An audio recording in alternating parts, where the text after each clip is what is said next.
Good evening, guys, and welcome back to GKP. I hope you're all good. Hope you all had a good week. Welcome, Mick and Daz. Hope you're well. Just bear me 1 second while we good week. Welcome, Mick. Pause that one because that's literally playing in the background.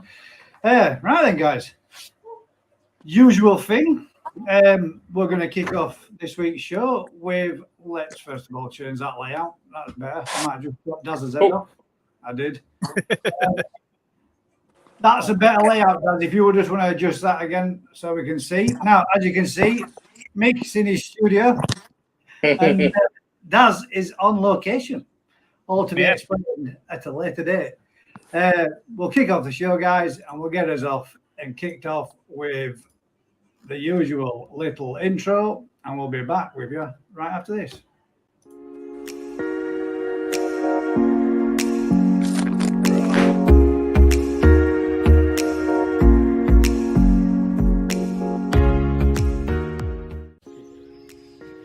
Look at the back.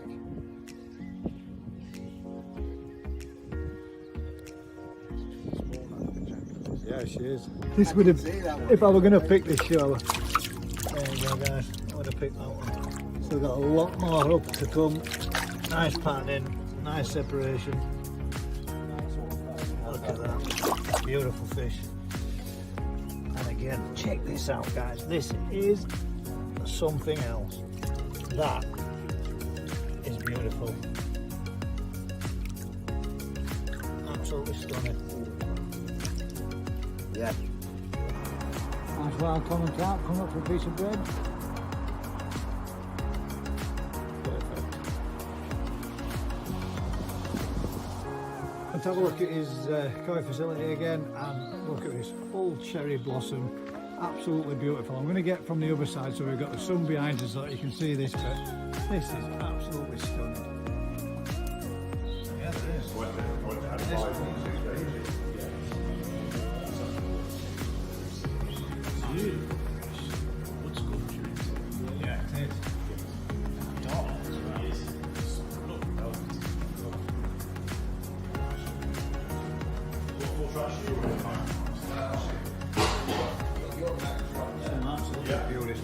Without further ado, I'll get us inside, have a look round, and let you see what you think.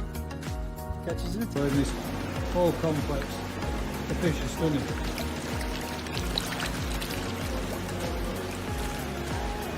Absolutely beautiful.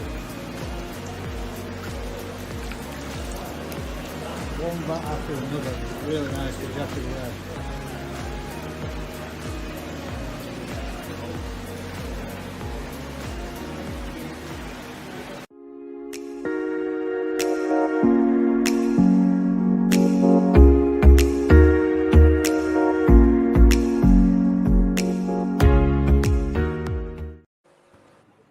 Ah, there we go.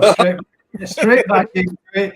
And by the looks of things, guys, as you can tell, Daz is live on the riverbank. And I've got a fish on. And he's actually got a fish on, which is even better. So we've got some live action for you tonight because Daz is away on holiday. He's taking himself off for a little break, him and his missus. And he's having, a live fishing session. So we might be able to get some, he's had mirror carp, common carp, leather carp, ghost koi, and a few other bits and bats, I do believe, whilst he's been doing his evening and daytime fishing sessions. So the reason for Daz being on the live fishing is, he's on holiday, but he still wanted to partake in the actual live. But he also wanted to show you and have a quick chat with you all about what we're going to be doing this weekend.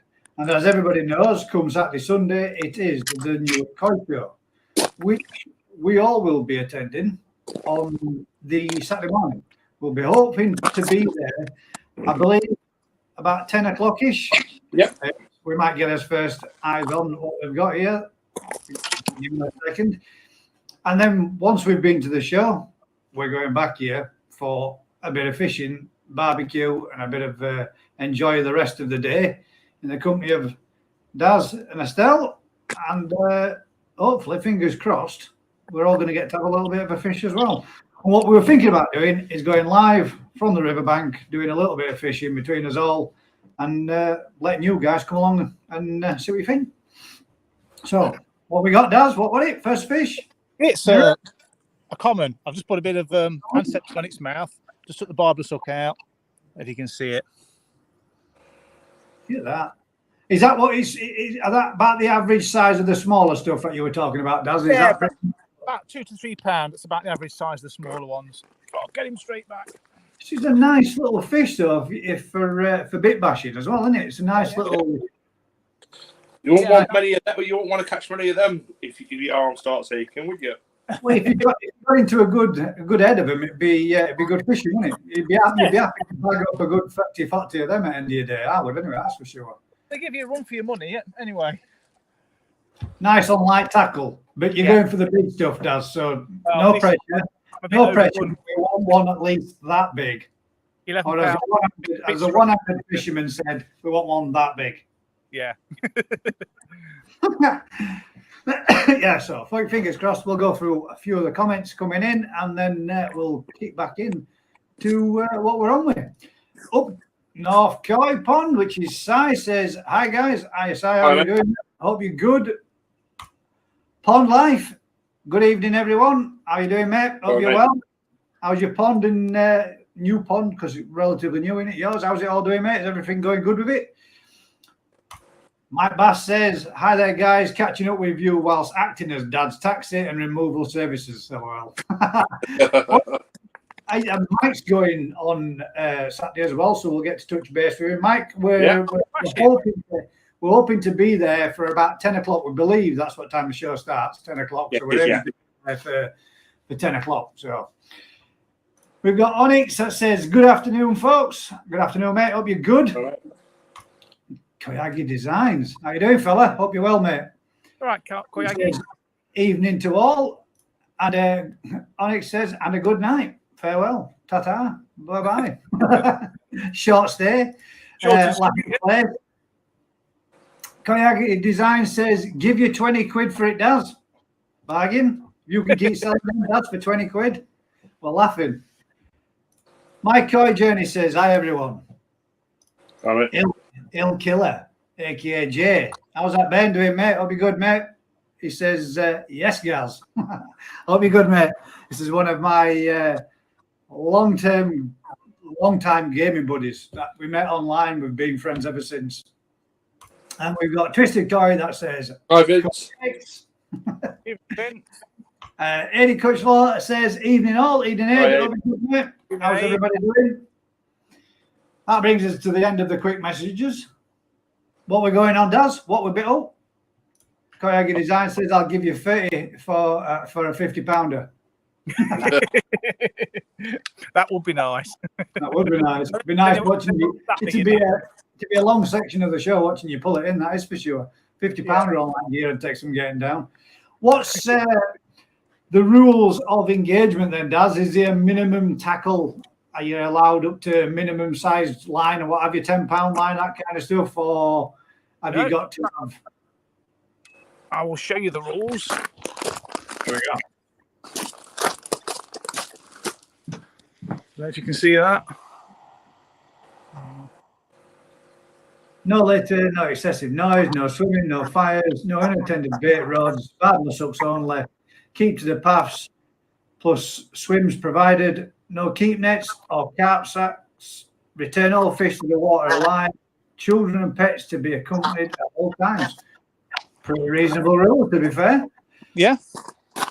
Just barbless hooks, really. That's the main stipulation. Yeah. I wouldn't barb hooks anywhere. Will we have to pay on the day to fish? Or No. Residents, it's free fish. Well, in fact, there is no day ticket anywhere. It's residents only to fish. So if you're with me, you're a resident. Sweet. Yeah. Awesome. Yes. Right. We'll go back to as quick. Hi all there from Hillsley. How you doing, Hillsley, mate? Hope you're good. Onyx says, "Can't see Twisted." You won't see Twisted. Wrong show, mate. If you're thinking he's going to be on with Gary Webb. Kids doing good, thanks, mate. Hope you and the family are well. Onyx, question from Vince. Have you got an unhooking mat now, Daz? He has, and he had before, but it's not a requirement. It's not needed. But he does have one, and he did have one before. Last time I was stalking with just a rod and a net, creeping through well, you can see what the banks are like. Hey, fish. Oh, he's into another one. This could be an entertaining night for Daz. We might not get much info out of him, but he'll certainly be catching fish all night, which is good. But now I see you. Right, I get you, mate. So you meant in the comments, not in actual on screen. Kayaga Designs, to be fair, my money would be on the £50 of pulling Daz in. Yes, definitely.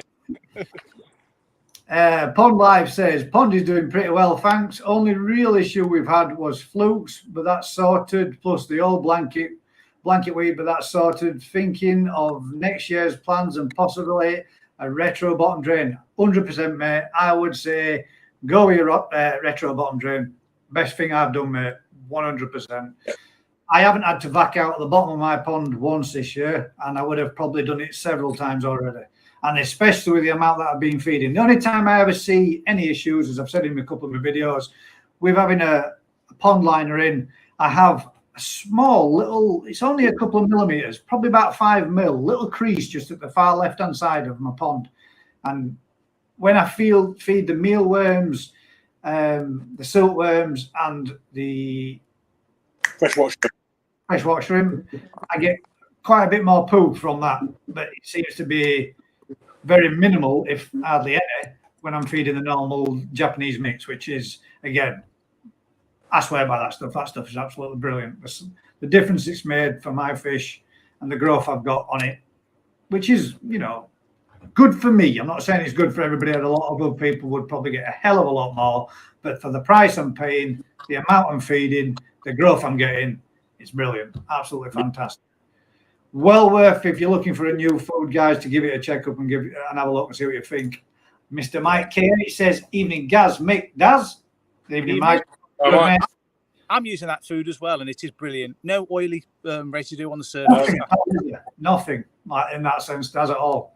I've noticed a little bit of a tinge to a little bit of discoloration, but with the amount that I'm feeding, I'm not surprised, to be fair. I mean, yeah, I'm feeding pretty heavy. Yeah, I would expect, but it's not bad. I would say a hint of brackish water, but yeah, it still looks clean. It still looks clear. Not brownish water. No, brackish. That's what brackish means, brown water. No, it doesn't. Brackish means mixture of salt water and fresh water. Oh, sorry. Well, what is it they call it when tannins? That's the one. Sorry, mate. Yeah, you're right. Yeah, I was thinking. Yeah, brackish is when salt meets water and fresh is mixed a little bit, and it's not quite the one or the other. You knew what I meant, but wrong description. Yes. Tannins, but you can do that also, can't you, for tropical tanks by using? Oh, yeah. Bogwood. I mean, I have. Yeah, I have Plex and bogwood. My both tanks have slight tannin in it because of the bogwood. Yeah. That's the kind of a little bit of a hint of that, but not a lot. Yeah. Not a lot at all. You get tannins from the rhizome off your lily as well. Yeah, 100%. Yeah, that's that. Well, it could be that because I've had way more lilies and flowers and everything this time. Because I feed exactly the same food, and my water's crystal clear. Yeah, well, that could be what it is then, because now that brings us on to another subject, and I'll ask you, Daz. That's my one question for you, because we were talking about this with me and Jeff over there. So I'll touch base on that. We'll catch back up. Ill Killer says, kids doing good. Thanks, mate. Hope you and the family are well. We are all very well, mate. Thanks very much for asking, bud. Have you got an unhocking mat? We've already had that one. And we've had that one. And we've had that one. We've had that one. And we're back down to there. Yes, we're having a vacuum. We're having to vacuum every week. So drain looks like a definite. Gutted we can't make the show this weekend. Oh, sick me, mate. Would it been a lot of travelling for you? Or would it have been, is it just inconvenient? You've got other plans? Rottweiler Nation says, evening all. How's it going? Hope you're well. Mike K8 says, "Yep, bit of a tinge yellow-green." Yeah, I'd say maybe that. Yeah, I'd go with that, mate. I think that might be the case.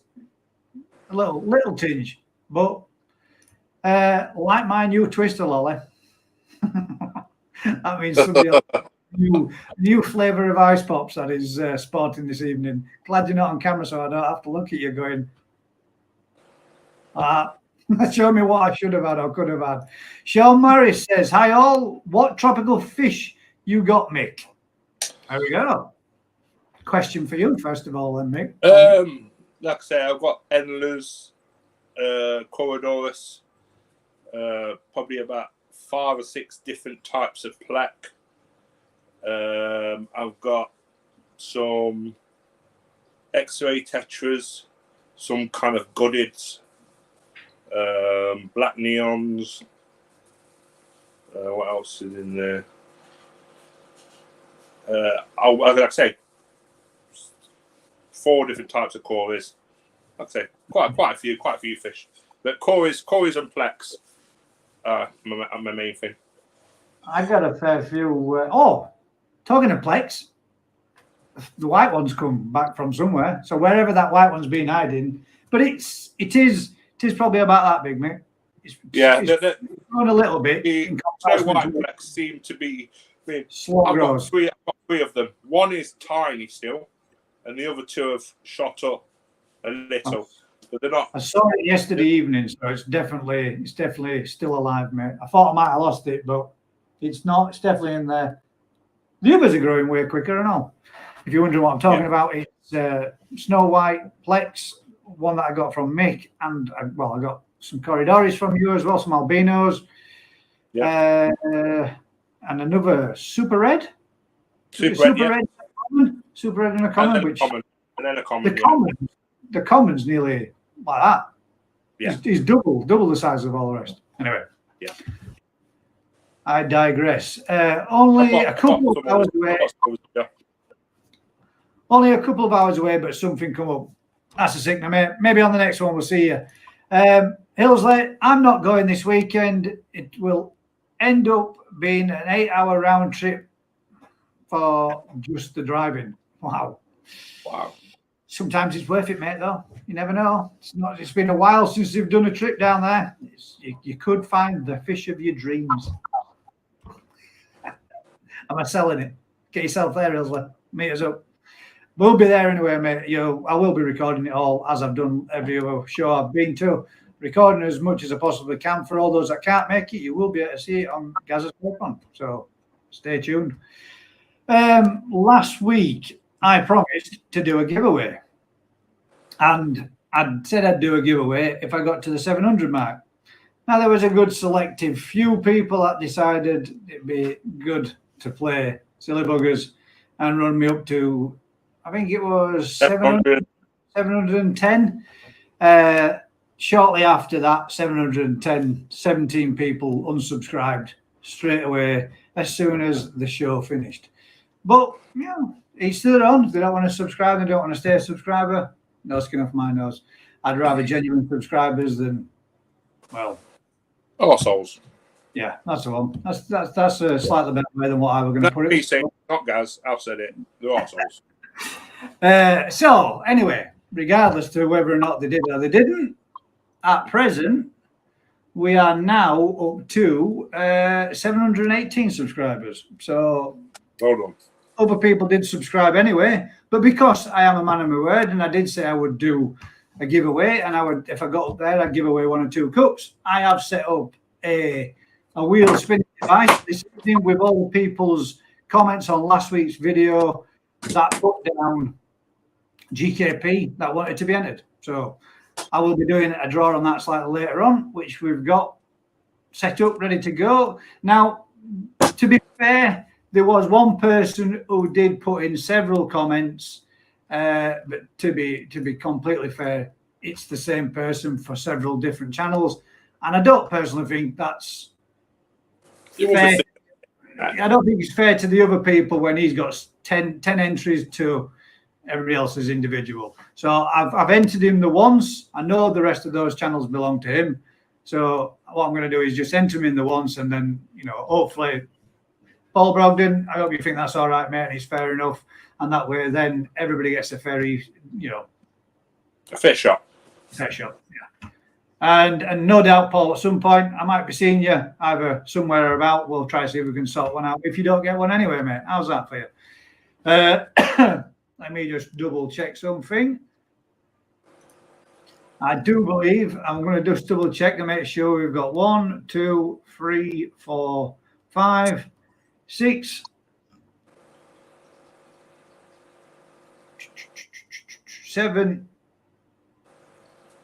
7 people entered. So 7 people will stand the chance, or 2 out of the 7 people will stand a chance of winning a coffee cup. If you want to take one of those entries, Koyagi Designs, then feel free to go to last week's live stream and enter your GKP. If it's there before I get a chance to do it, mate, and draw it, I will more than happily stick you in on it, bud. Not a problem. Anybody else who wishes, wants to? Oh, got himself a message coming through. Anybody else who wants to, feel free to add yourself to it. Just all you need to do is type GKP in there, and then I will add you to the draw as well. So now then, where were we? You know, where's he into another one? Yeah, into another one. Is this? Are you sure you haven't just got somebody at end at line just attaching it to the rod? Are these all the little ones still little tiddlers, or is this something slightly bigger? Judging by the swirl, I think this might be a little bit bigger. Oh, good deal. Right, well, we'll go through a few more comments, and we'll get back to Daz when hopefully we get this one out of banking. Nice, lads. I'm into tropical fish. Got a 6-foot and a 3-foot tank. Love it. Yeah, me too, mate. You missed out if you're into tropical fish tanks. I just put one on my Facebook group, which was 4 foot by 2 foot wide by 3 foot deep. I think it was 500 and some gallons, with stand, lights, ornaments, everything, all thrown in, everything, all completely free. So unfortunately, you missed out on that one, mate. But maybe next time, if you hear anything, I'll get in touch with you, but and let you know if you're interested. We've got David Cook says hello, Gaz, Daz, Mick, and all the chat. How you doing, Dave? Hope you're well. Evening, David. All right. Ilsley says, I'll be going to the one in Kent. Unfortunately, I won't, mate, because that's exactly the reverse. Way too far a drive for the one-day event. It's, I think it's just shy of 5 hours there and 5 hours back for me. It's a long run when you're going down there. If I were going to go and stop over and do the double day event, stop there, then maybe I might have done. But it's a little bit too far just for the one day. Telford Coypon says, evening everyone, hope you're all good. Hi Phil, hope you're well, mate. Hope family's well too. Koyagi says, I'll take one of the entries. Well, will you take one of his entries? I can't do that, mate. Just go to the video, stick your GKP in like everybody else did. You've got my details, mate. All you need to do is go to GKP, drop off, come back in again, mate. It's not a problem. Amanda Blackshield says, evening all. Managed to reel my large koi to a friend of yours. A friend of mine? And received a lovely selection of new fish in return. Ooh. Oh, you mean? That's Ben Roche. Ben. Right. Sweet. What did you get in the lovely return, mate? What selected types? I know those fish very well because we selected them when we was from the good man himself. Yeah, they were my fish. Yeah. Now that's nice. I like that. I like the idea of that. That's lovely, though. Yeah. I'm just adding yours on there, Koyagi Designs. Thank you very much, sir. Appreciated. You're in on the. I'll show you when I share my second screen. I hope I'm in on it. You'll be in on it, mate, if you put in GKP, but I don't believe you did.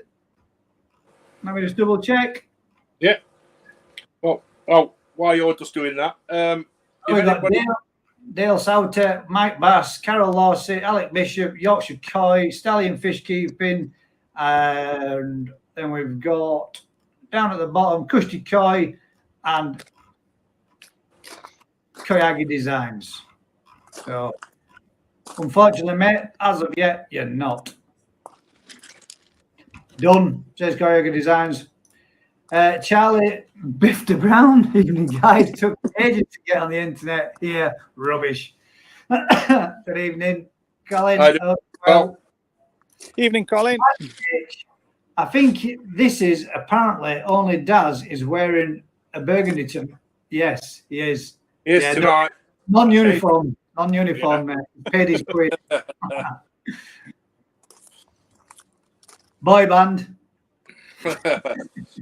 Yeah, like I say, there's the club that I'm in the Tropical Club. If anybody's interested in coming, it's the autumn auction on the 11th of September, Sunday, at the Fairham, Farnborough Road, Clifton, Nottingham, NG11 8LT. It's like a tropical, tropical auction. And like I say, if anybody's interested in, they're good little auctions. Actually, I've been to one, haven't I, Mick? And yeah. Oh no, this is the big auction. This is the big auction. Oh right, the big auction. Yeah. Yeah, well worth it. Anyone interested in tropicals? Yeah, there'll be a large variety of fish for sale as well. Any goldfish? Maybe yes. They possibly be. Keep filling in for us, guys, while I keep adding these extra people in, which is, thank you very much, guys. We've got Sean Morris, you're in. Coyote Designs, you're in. And we also have one more. I just saw it come in. My Koi Journey as well, you're in as well, mate. So I'm just adding the last one too. Yeah. If you type in Robin Hood Aquarius in on Facebook, you'll find it.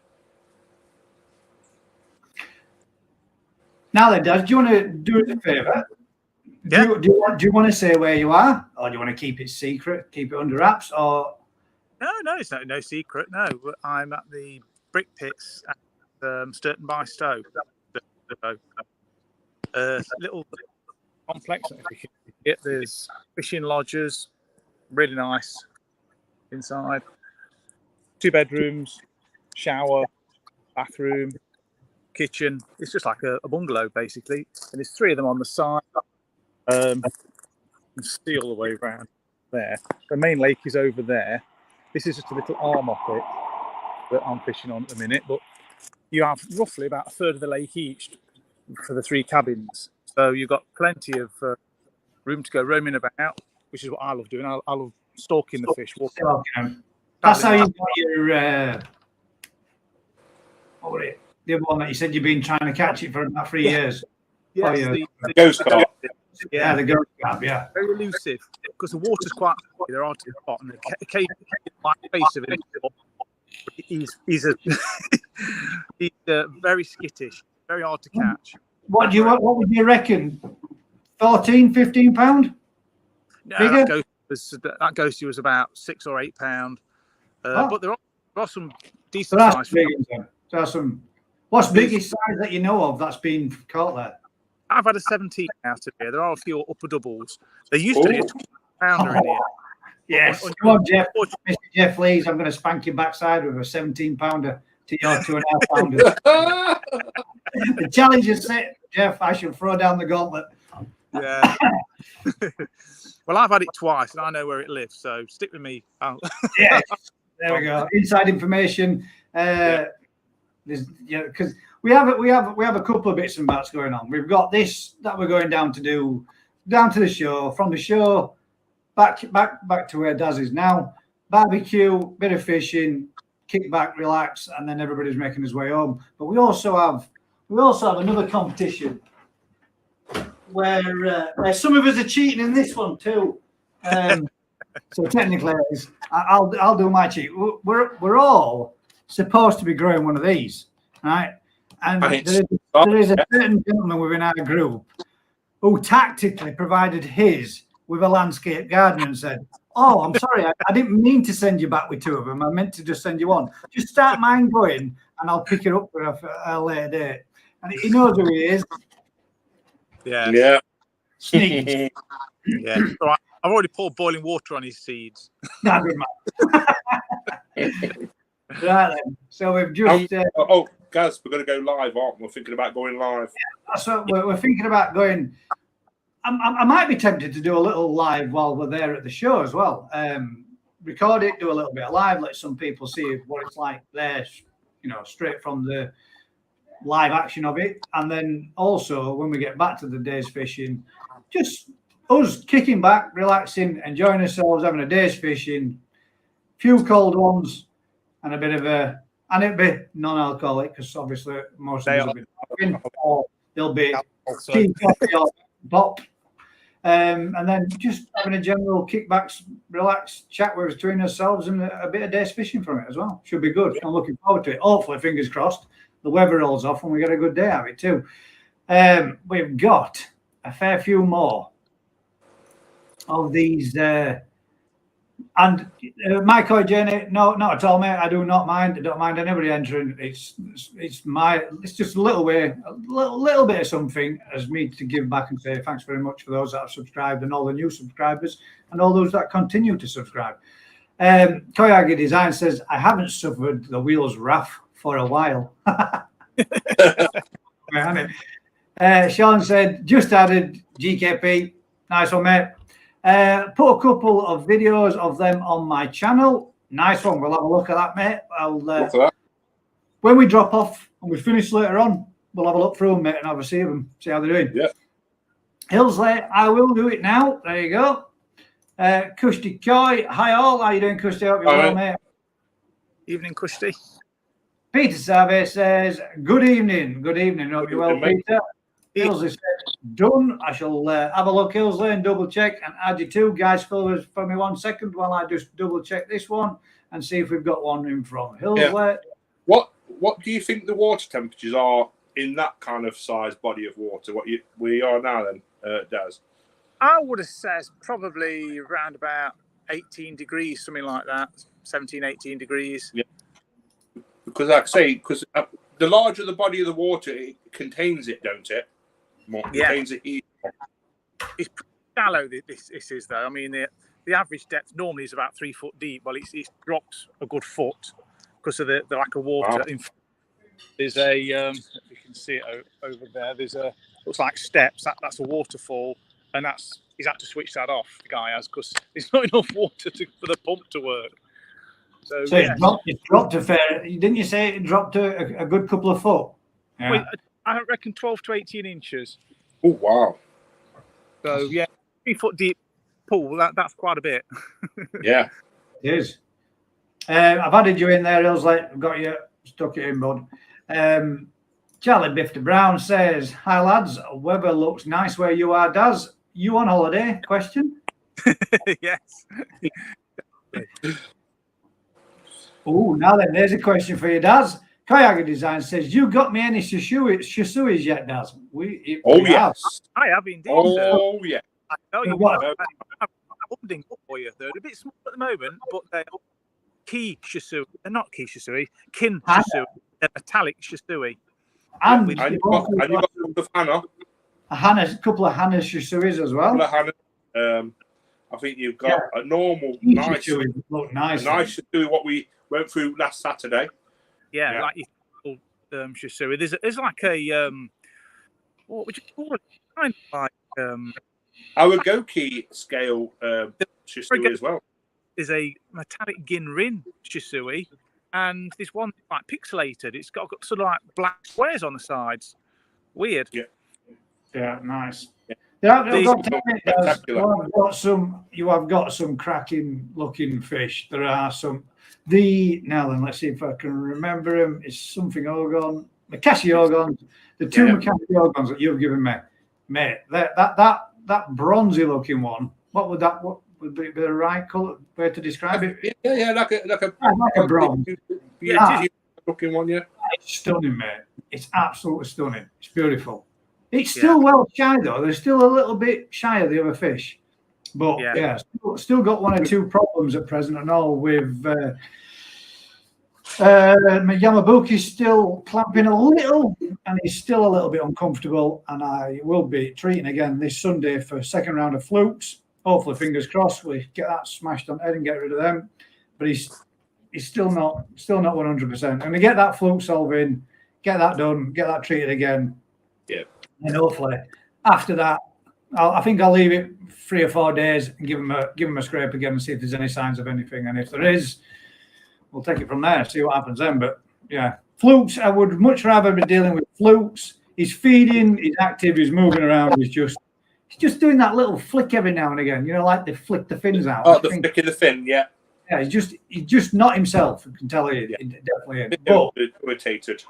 they normally say if they're suffering of the badly, they tend to be head down, arse up, a bit lifeless in the water and off the food. Well, that ain't the case. He's first one there, regardless. So, and he's cruising around, moving around with everybody else, but he's just not 100%. But I'd much rather be dealing with flukes, parasites, than some of the other problems that we've been. And we've learned in the community. And we've learned that we've got a few very, very extra special fish. Daz. Yeah. Daz, you want to tell them? You want to tell them?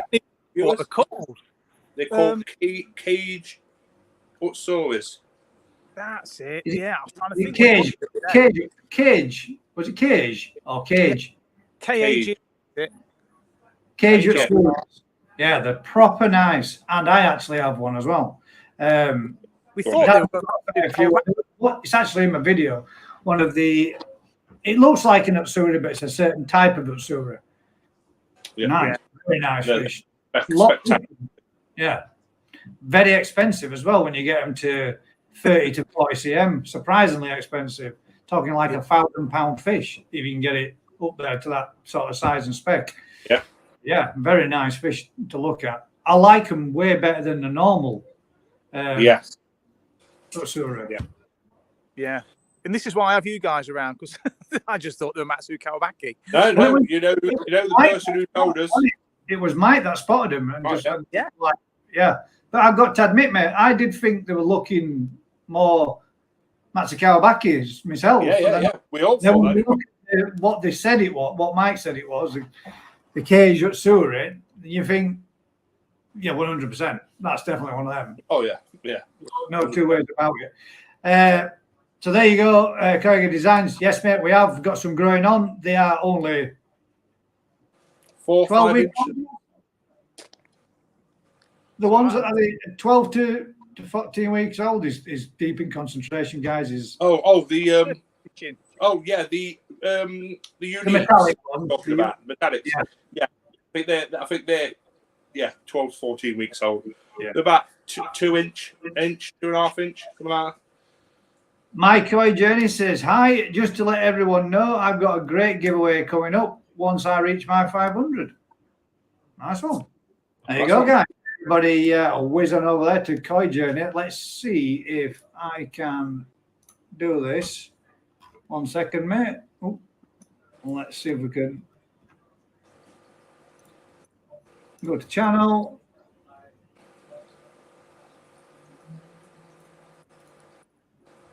Copy that, paste it in there, bang it out.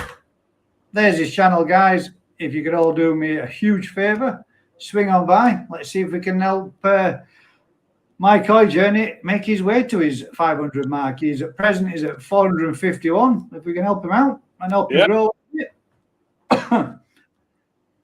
Excuse me. Hopefully, fingers crossed, that helps you out, mate. Get a little bit closer to said target. I hope that won't be a problem for me sharing your channel, mate. Bifter Brown says, if I know you had 2-bedroom, Daz, I could have come with you. Unfortunately, we've got my sister-in-law stopping over, so she's coming over tomorrow. Otherwise, she could have done. Gaz. Fortunately, there's nothing wrong with my sister-in-law. I have a fish that is egg-bound and constipated. What can I do to help my fish? Well, I think most people, and if you're not wanting to save any of the eggs and you're not wanting to do a spawn, you could hand spawn her by literally getting her sedated, picking her up and gently massaging the eggs out. Yeah. Plenty of videos online to show you. But what makes you think she's egg bound? Has she been trying to spawn and not successfully spawned? And how do you know she's constipated? it's not like we can really monitor his fish that in depth to see whether or not she's going or not. But that would be my advice, mate. If you're suspecting that there's something like that going on, then, as they say, hand strip them from. There's plenty of videos online, mate. Watch some of the. There's loads. There's loads of videos that show you how to hand strip a koi, a female koi, and a male koi. The male kois, I think you're going to be a little bit more gentle with, but obviously you don't want to be squeezing too hard on a female fish. And it's not something I've done myself personally, but I have seen Mick that's done it with both the males and females in really small fish. And if you can do them quite easily and quite comfortably on fancy goldfish, I would say the bigger the fish, the easier the task. It is relatively simple to me. Yeah? But with egg compaction, they won't release by hand spawning, I don't believe. You would have to. I mean, if it's egg compaction, you have to just monitor it, and the koi's body may reabsorb the eggs. I mean, can't you also get some kind of injections to help them? You can. Yeah. So maybe a trip to your local vets, mate, and seeing if they can perhaps maybe help in assist with some hormone injections to stimulate the actual spawn. It's not as hard as people think about by giving fish injection. All it is, dorsal fin, couple of mil below the dorsal fin, underneath the scale.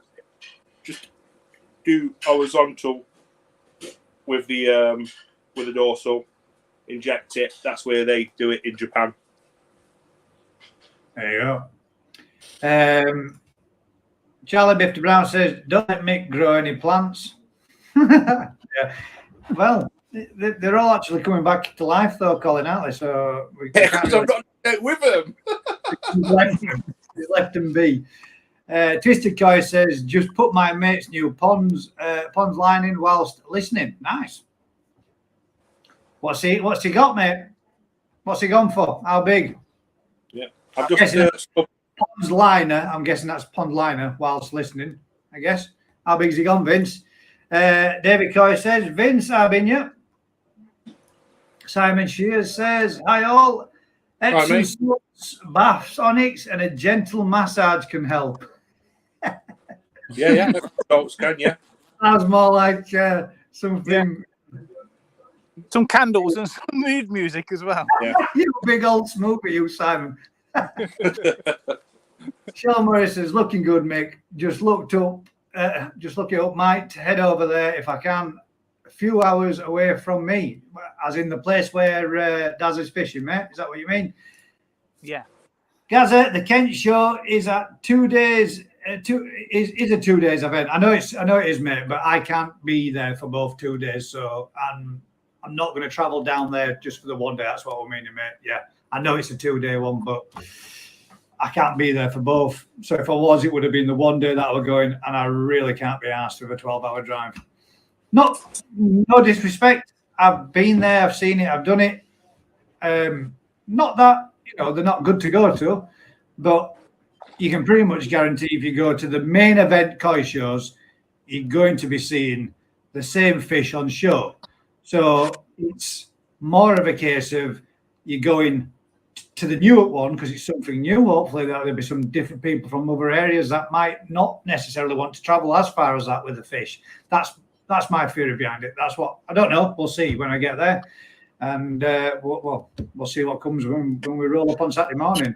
It's a long journey for me, my pup, my missus. I don't think she'll want to travel down that far.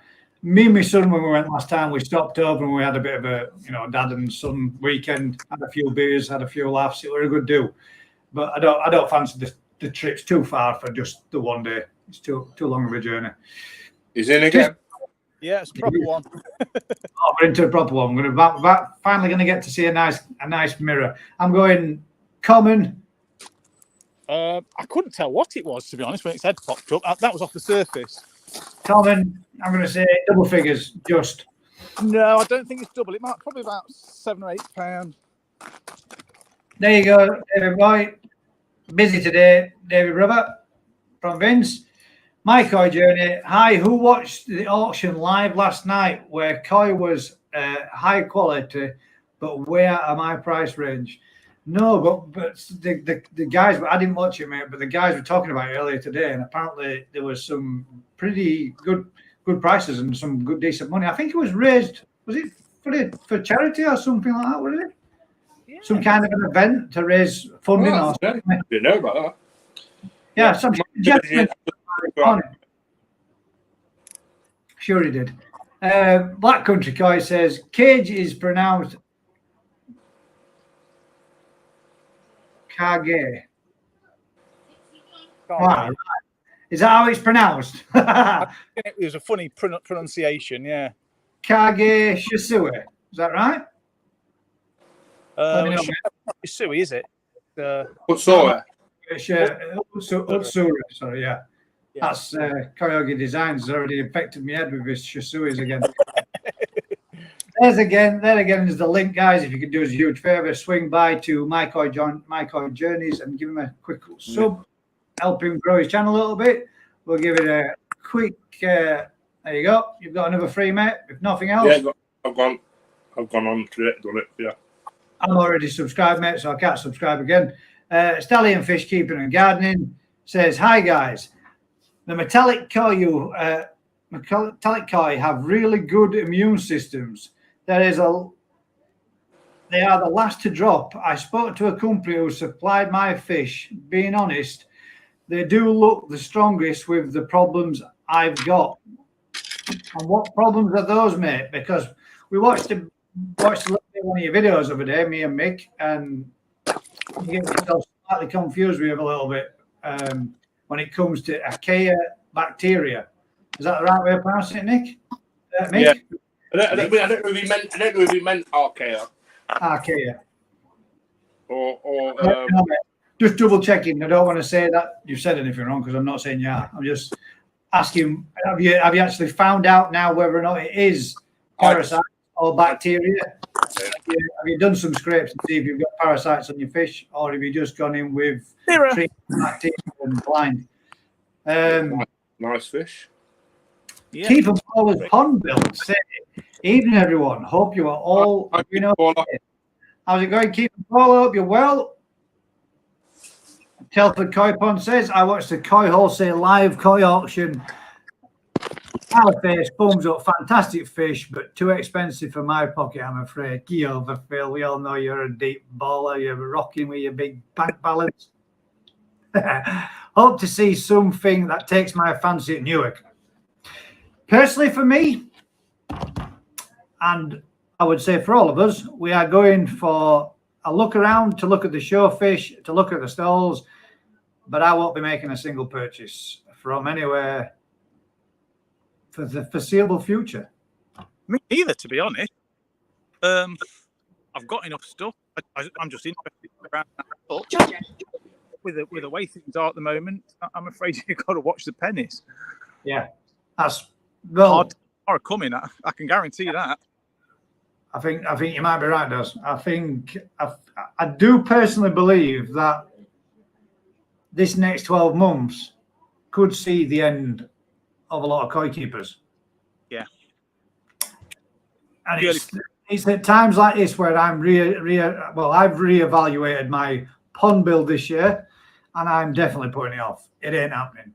And the reason for it is I'd be silly to increase when I don't know just what or financially how expensive this next few months into winter is going to be with the new gas prices, electric prices, and everything else. And on top of that, I can get fish from Daz. Should I have? Oh, you're down here. Yeah, no problem. But yeah, I'm putting my expansion plans on hold. It's crazy to put your neck on a chopping block and put yourself under that kind of stress and pressure. But when things could alter a year or 2 years down the line and go back to where it was, it's just worth the extra expense at the moment. I mean, they're talking of, is it like £6,000 bills a year? Yeah. Talking going up. Well, they said it were going to go up double, didn't they? So your average household is like £2,000. Yeah. which were going up to double. So they were talking it going to £4,000. Now they're saying it's going to be that again. So we're talking £6,000 a year on gas and electric. I mean, I don't know about anybody else, but my salary is not going up because, well, one light bulb. Yeah, I think a lot of people will be doing a lot of cutback. I don't think there'll be very many people. I think there'll be some spoilt fish out there, some spoilt kois that'll be having their first real cold traditional winter in UK this year, because I don't think there'll be very many people that will be heating the ponds quite like they have done in years gone by. That is for sure.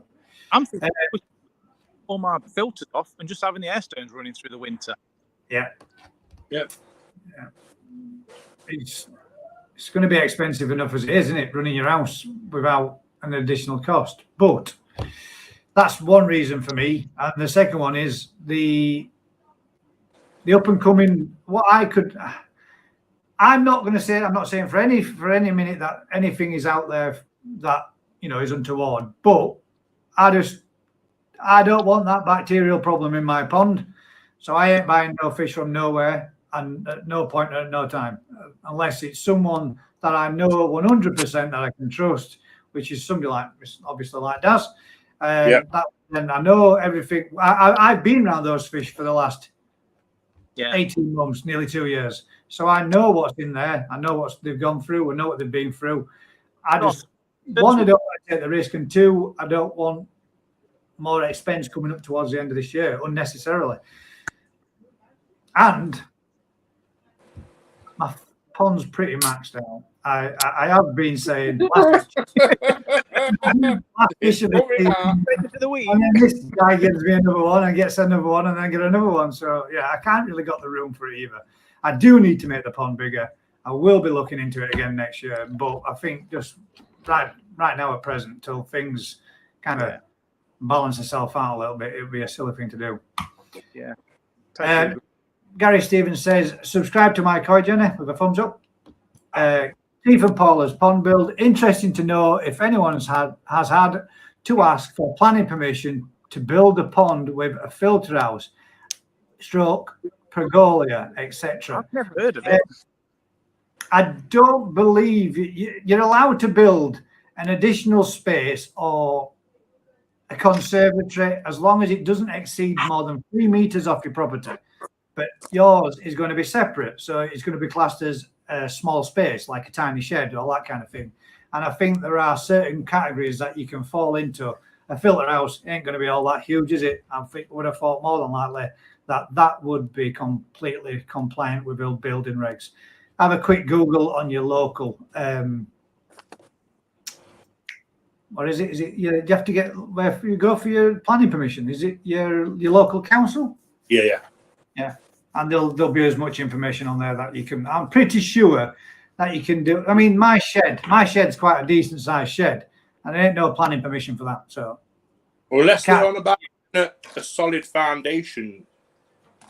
I don't think it makes a difference, mate. You can still make. I can build my conservatory did not require planning permission. So I've just dropped the hook in down the edge, and bloody fish has picked it up. I wasn't intending catching anymore. I know there are certain sizes that you can do without planning permission because of the expense of everything and how everything has gone up, and people couldn't afford to do this and over. So people are having to put extensions on their houses to make their living space that they had bigger. So the government relaxed the rules and regs. I can't tell you exactly what they are, but I know it's something along them lines. My koi journey says, thanks everyone. Telford Koi. I just checked. I checked if I would need planning permission for my pond, filter house, and pergola, but was told it wasn't required. There you go. See, probably because all made of wood, so classed as temporary structure. Yeah. Is 5 foot 5 inches, 7 foot 6 inches, 4 foot 8 inches deep. That's a decent size, Vince. Nice.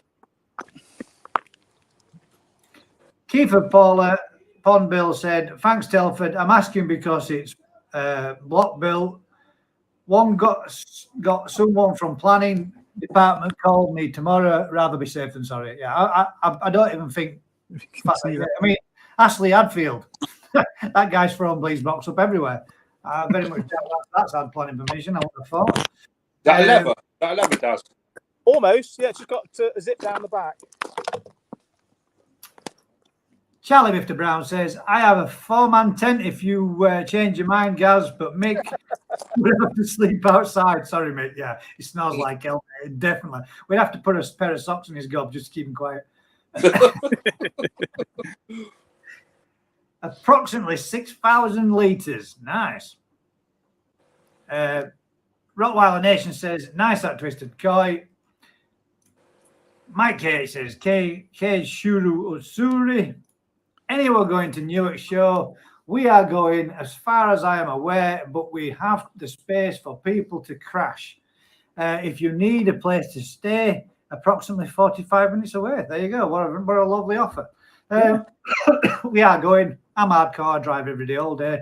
But that's a little hop in it. It's an hour, I think it's about an hour and 10, an hour and 20 from me, so it's not too bad. Yeah. About 30 minutes away, so. Yeah. Daz is literally around the corner, which he's purposely booked his holiday around it to suit. Dave Cook says, hello up north, Koi Pond.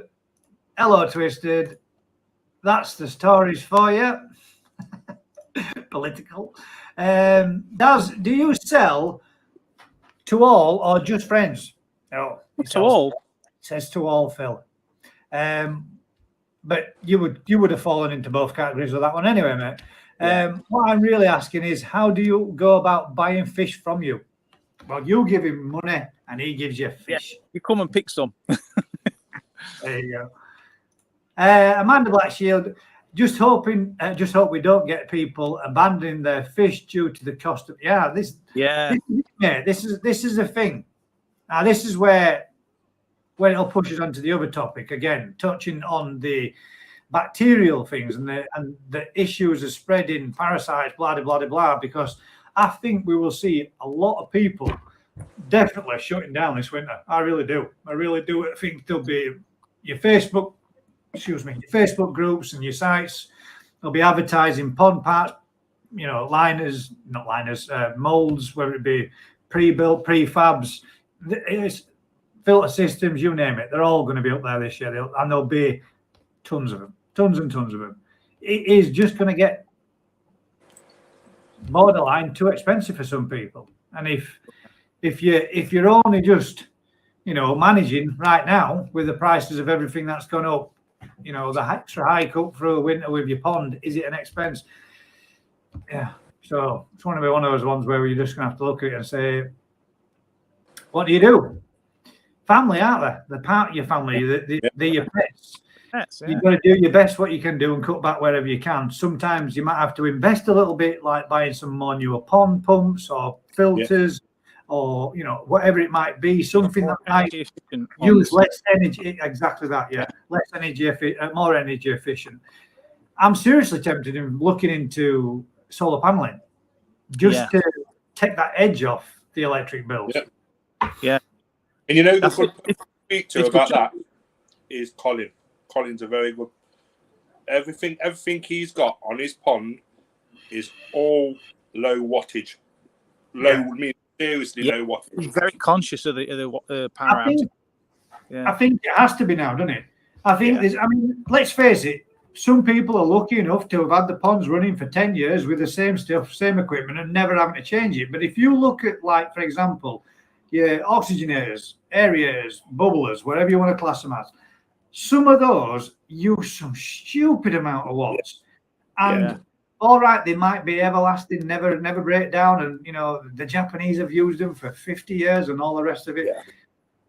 But the usage that they're producing and the wattage that they're pulling out of them is astronomical. And it's time we all, had a check. Kicked them into touch, basically, yeah. Yeah. I mean, I admit, you guys know what I'm using on my pond. And I haven't had my UV on for 2 weeks now. And Stephanie will tell you, it's been saving nearly £2 a day. Yeah. Just my UV. Again, same thing though, mate. It's way oversized. There is absolutely no reason why you need a UV of that size on your pond. at all. Too big. Yeah. But it's something we can all do. Look at your wattage that you've got on your pumps, your ultraviolets, you know, aeration, and seeing what you can cut back on. Seeing if you went out there and spent £150 to buy a new one, but reduced your wattage down to 38 watts as opposed to 150 watts, you're going to save it long run. You're only going to have to run it for a couple of months for it to pay for itself. It's well worth looking into it. Having a look at what you're pulling out of your pond and seeing if you've got a smart meter, if you can work out what your pond's costing you to run and seeing where you can cut back. Yeah. Like I say, a Veriflow, 20,000 Veriflow, run at 10,000 will always be cheaper than going and buying a 10,000 right out. Yeah, 100%. Yeah. So it's always worth that extra initial layout if people can afford to do that. And then recoup it back at the other way. Yeah. Save wherever you can. But I think a lot of people, I mean, personally for me right now, this is what I was saying about the tropical fish tank. I've had it a hell of a lot of years. And it sits here in this conservatory in the winter. And it's cold in here in the winter, but it's stupidly hot in the summer. And it's constantly boiling and bubbling away. Well, not bubbling, but it's constantly heating up. And it's an expense that I believe I can probably do without. And I think at some point, I prefer my koi to my tropicals now. Years gone by, I probably didn't, but now I definitely do. So I think if I were going to make any changes, it might very well be that, and then get a nice projector footwall instead, and I've spend more money. Christian Koi says, David Cupcake, Gaz, what's the best way to set up an easy pod? Gravity and pump fed, give me both ways. What's the best way to set up? Well, first of all, I'd start by not setting up an easy pod. I have one. Secondly, I would go gravity fed if you could from a bottom drain. Now then, I personally think that running an easy pod either off a 3-inch or 2-inch pipe is better than running it off a 4-inch pipe. Yes, as we someone has got both and has had better results with the easy pod running on a smaller diameter pipe than it has the other one, because it did get a lot of settlement within the bottom of the pipe, which did create some bacterial issues. But I mean, that's what I would do, mate. I would go if I could, I would go gravity fed from bottom drain and bringing your pond up and your easy pod to the same level as your pond.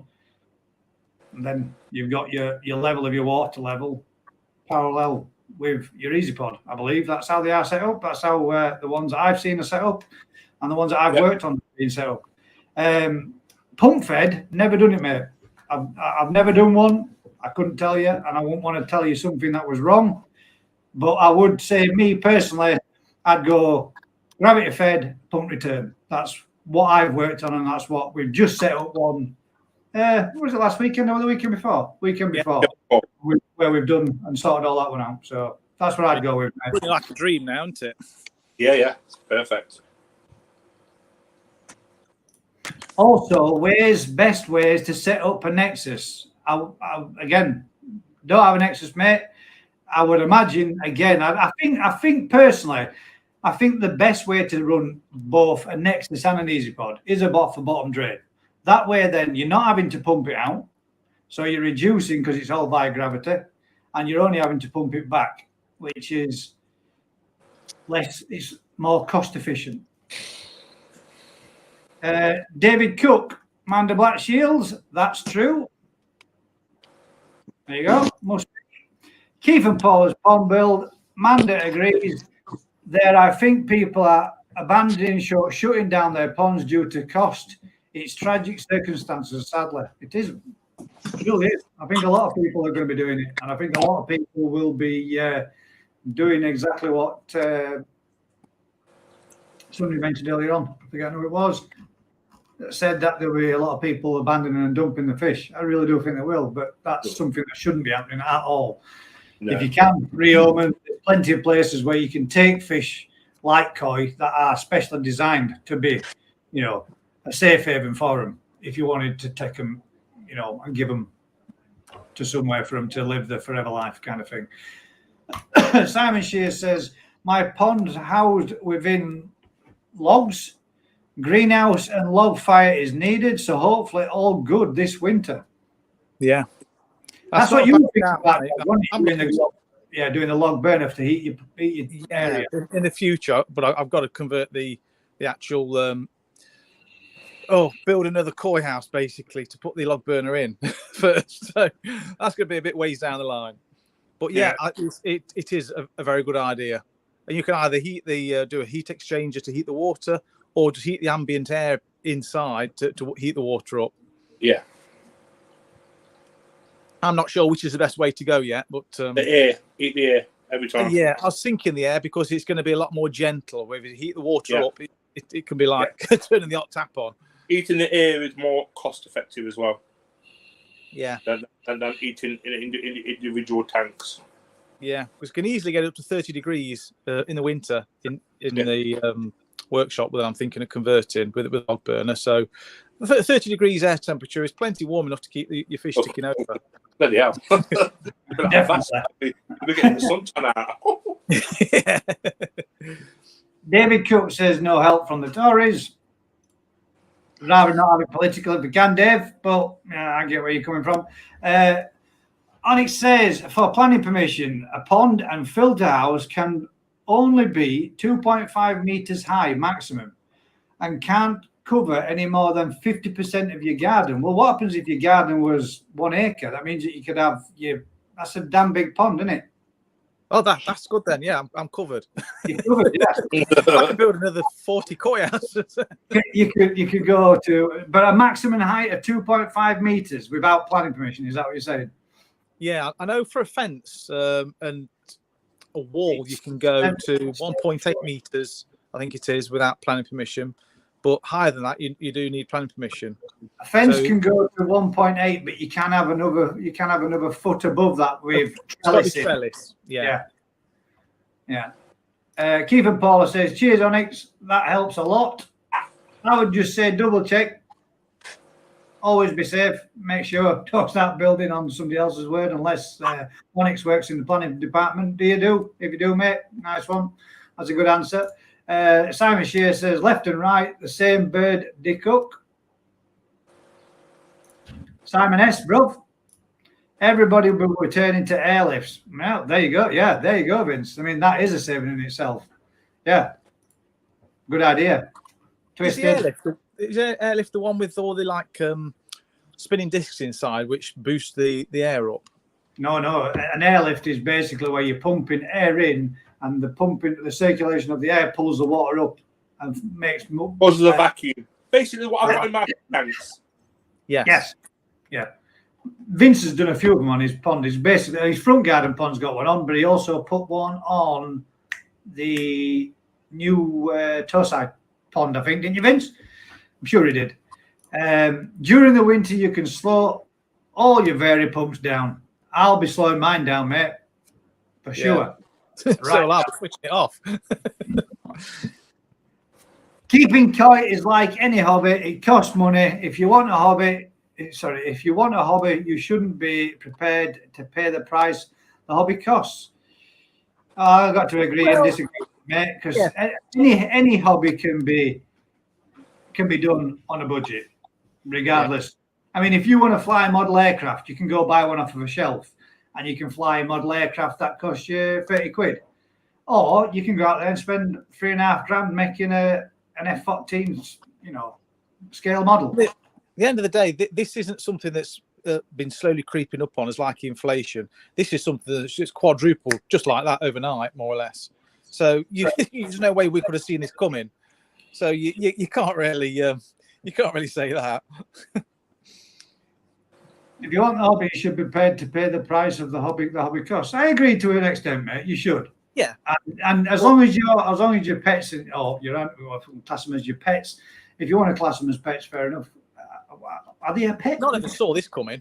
Not like so much like a dog as a pet, but they're still part of your family, aren't they? You still go out there, you spend a hell of a lot of time with them, and you got to make sure that they've got the best of that they can have. And if you're doing that and your fish aren't suffering for it, my fish will definitely be going into their fifth season of freezing cold winter, because they've had that from day one. And I wouldn't eat my pond anyway. It's I don't agree with heating the ponds unless it's a very shallow pond and it's a risk of freezing. Then on that, under that note, possibly, yeah. But again, I think it makes you weakens the immune system if you mollycoddle them too much. I mean, they struggle enough as it is with the level of inbreeding with a lot of varieties without pandering to them, wrapping them up in a hot water bottle. Yeah. But like I say, there'll probably be one or two who've got like really massive high-end koi. Yes. So you could understand. Got a huge investment, I can understand that. Yeah. Invest a little bit of heat and stuff like that in them, but majority of the people would have no disrespect, there would be middle to low end koi, wouldn't they? Yeah. To be realistic. Yeah. Oh damn it! I lost where we was. There we are. This energy is a treasonous con. Money all going to the green energy. That's non-sustainable. 100% fact. History dictates. Yeah, of course it is. I mean, you have a look at these big like windmills. You see, half of them are never turned on, but they need electricity to make them spin. So how does it generate electricity if it needs electricity to make them spin? Gyroscopic, isn't it? Yeah. Gyroscopic energy. They produce more than what they're using to get it in motion, and then the wind takes over.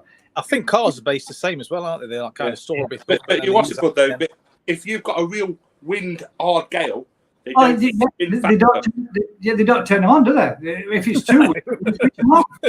Yeah, but they don't spin faster though, do they? If you've got a strong wind, they always seem to be at that steady rotation. I think they adjust the angle of the blade, otherwise the head would take off because it'd be spinning like 1,000 miles an hour.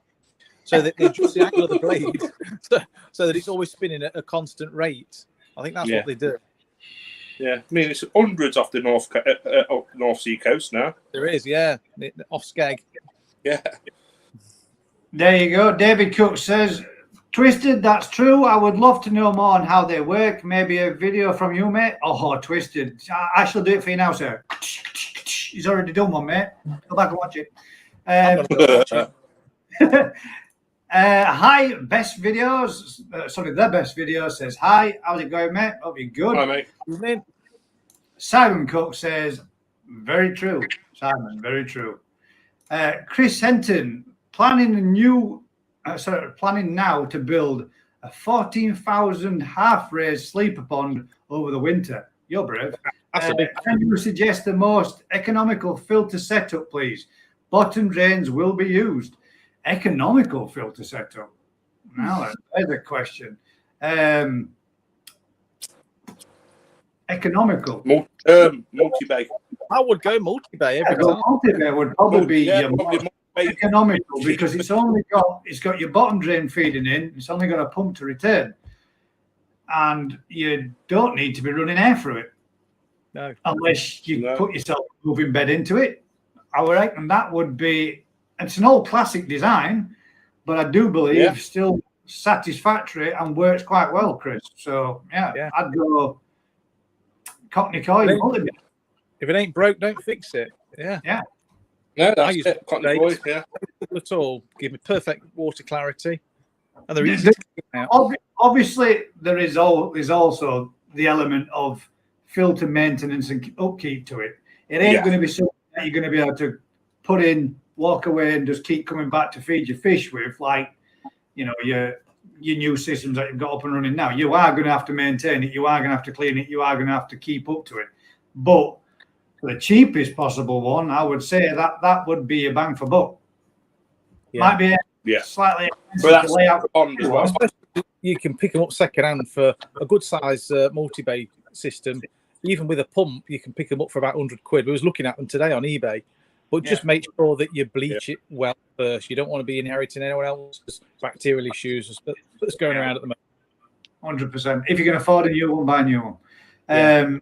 The reason why I say Andy's from Koi Pond Lifestyle, that's a Cockney Koi multi-bay. If you want a channel that you could say is the only one that I know of that I watch that's got a multi-bay Cockney Koi system. So that's Devon Koi. Devon Koi. You are. Actually, yeah, yours are mini ones, aren't they? Mini ones, yeah. I don't think a 14,500 litre pond yours would suffice, but that's the same principle, just a smaller version. There is some on my Desert Koi Farm videos, mate, if you want to see them. Smaller in scale, obviously, but it's the same principle. I mean, they go up to 3 meters in length. We was looking at them today, and me and Jeff. And get one with the vortex on the end as well, because that's brilliant. I've got the smaller ones. I haven't got the vortex. They're not big enough. No, makes a difference. 100%. Hilsey says, I looked into solar, but whoa. Yeah. 11,500 was the price. Takes a long time to get your money back. Especially now they've dropped the levels that you get back from electric board. Yeah. When my mum and dad took them out about 10 years ago, they're getting way more than what anybody else is getting nowadays with the rates that they're offering now. If you want to see a good video on it, go check out Mad Dog's video. He's done one on. He's had solar panels fitted to supplement all the koi usage he's doing, and he's been very shrewd with it, and he's just about manages to sort of make it viable. So if you don't really look into it well, it can end up costing you money, and you'll never get your money back on it. It's borderline whether it's feasible or not. Yeah, 100%. Simon Shears says, I'd say air then trying to transfer the heat plus cheaper airways, and mine's open fire, 15 kilowatts. That's going back to the reference. Burner. Yeah. Life around the Koi Pond. Hi guys, just been working on my summer house project. Hope you're all okay. Thanks very much, mate. Koi with Paul. Hi guys. Hi Paul. How you doing, mate? Are we good? My koi journey. I'm just covering the pond this year. Now then, this is what we were talking about this as well. I'll continue. We're just covering the pond this year to keep the wind chill off. It worked well last year. Kept my pond at 8 degrees. Yep. Or winter, or in winter, I would imagine that's supposed to be.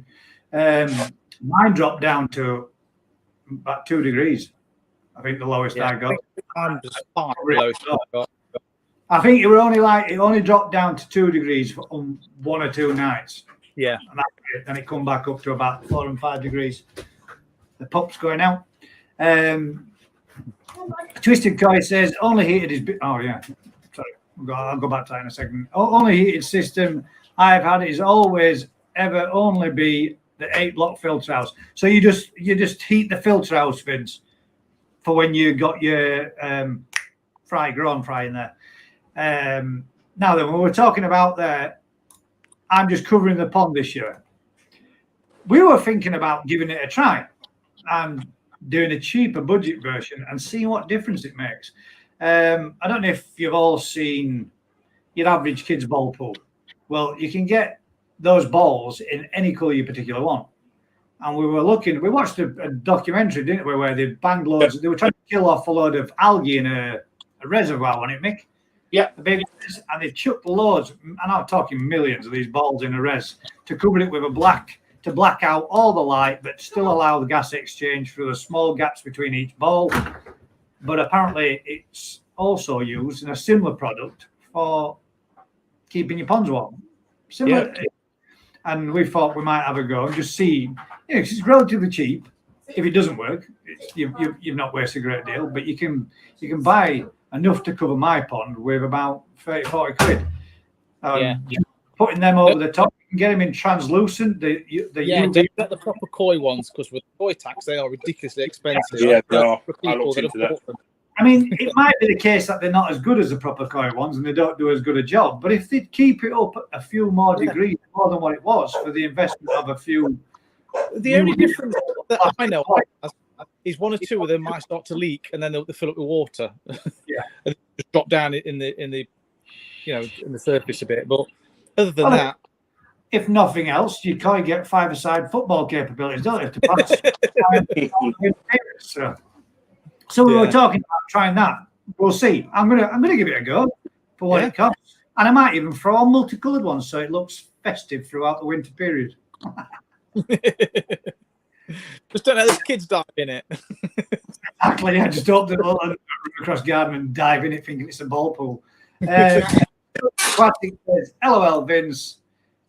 Mike Bass says, "My ASHP is used to level out the spikes and troughs of daily temperature fluctuations and only comes on when needed. Worth the price the fish cost." Yeah. Yeah. Yeah. Mike, I really wish I could, mate. I wish I could provide him with everything that I would love my fish to have. But as I said, I do keep koi on an element of a budget because my salaries and my pockets just aren't as deep as a lot of people out there that are. And as Vince always says, quite regular says on his shows, koi keeping doesn't have to be expensive. You can do it on a smaller scale. You can do it on a budget. It's just, it'd be just nice if we could save a little bit more with what's coming. Windmills don't use electric to turn. That's why they are called windmills. They are powered by wind. He's on about turbines, wind turbines. And I do believe they use an element of electricity because they backline, don't they? I'm sure you see them ticking over and running when there's no wind. Sure they do. I might be wrong. Don't know much about them, to be fair. Mike Bass, help me to treat in the winter using heat during the first year. Never had new pond syndrome. There you go. So it helped you. Yeah, if you needed to treat your pond for the winter, if it's warm, I suppose you could do. For every full turn is enough to power 20,000 houses. That's what comes from wind turbines. So I was told. All right, that's for every full turn of what? A wind farm, a whole wind farm. How many's on a wind farm? That sounds like a hell of a lot. Yeah. Now, listen, the question was the most cost-effective, not which is the biggest, bestest, shiniest singing and dancing. It was the most cost-effective. The most cost-effective are the most simplest. And the most simplest is the Cockney Koi system. I agree. They are an old system, mate, but they're tried and proven and do work. It's just the pond snobbery within us that makes us go to bigger, better, shinier items when traditional methods still work. It's proven. It's used on lots of people's ponds. Still is to this day. So, yeah, prehistoric, but Call me a dinosaur. It worked for me. Prehistoric, but alligators and crocodiles still exist, mate, and they are prehistoric. So there you go. Why change what don't need changing? I'm gonna have to drop out, lads, because I've used all the data on my phone. Like, shine a light. Sorry, mine, I'm on unlimited. Watching on my phone, but I've used all the data and I just got the signal from inside. Yes. Right then, Daz. Thank you very much for joining us, mate. Thanks for. Mate. We'll see you. See you in a bit. And we'll see you at the weekend, mate. Well, see you bye. Daz is gone. Chris Hayton says, "Thanks, guys. We'll check out the Cockney Koi filter options on eBay. Not afraid of a bit of maintenance." Well, that's it, mate. It is like Onyx said. It is an older system. It does require. But I'll give you another example. There is another one. There is another gentleman that has one on his pond too. Can't remember his goddamn channel. The first of all is Andy from My Koi Pond Lifestyle, and then we've got another gentleman that has one. Ramsey's DIY Koi Pond, mate. He runs a Cockney Koi and is. The last time I was watching, that's what he was running, and it works perfectly fine. His pond's spotless, crystal clear, and his parameters are good. Or why don't you do what you did? Make your own. Yeah, make your own. Make your own like I did. I mean, mine is a budget 3-barrel system that I built myself.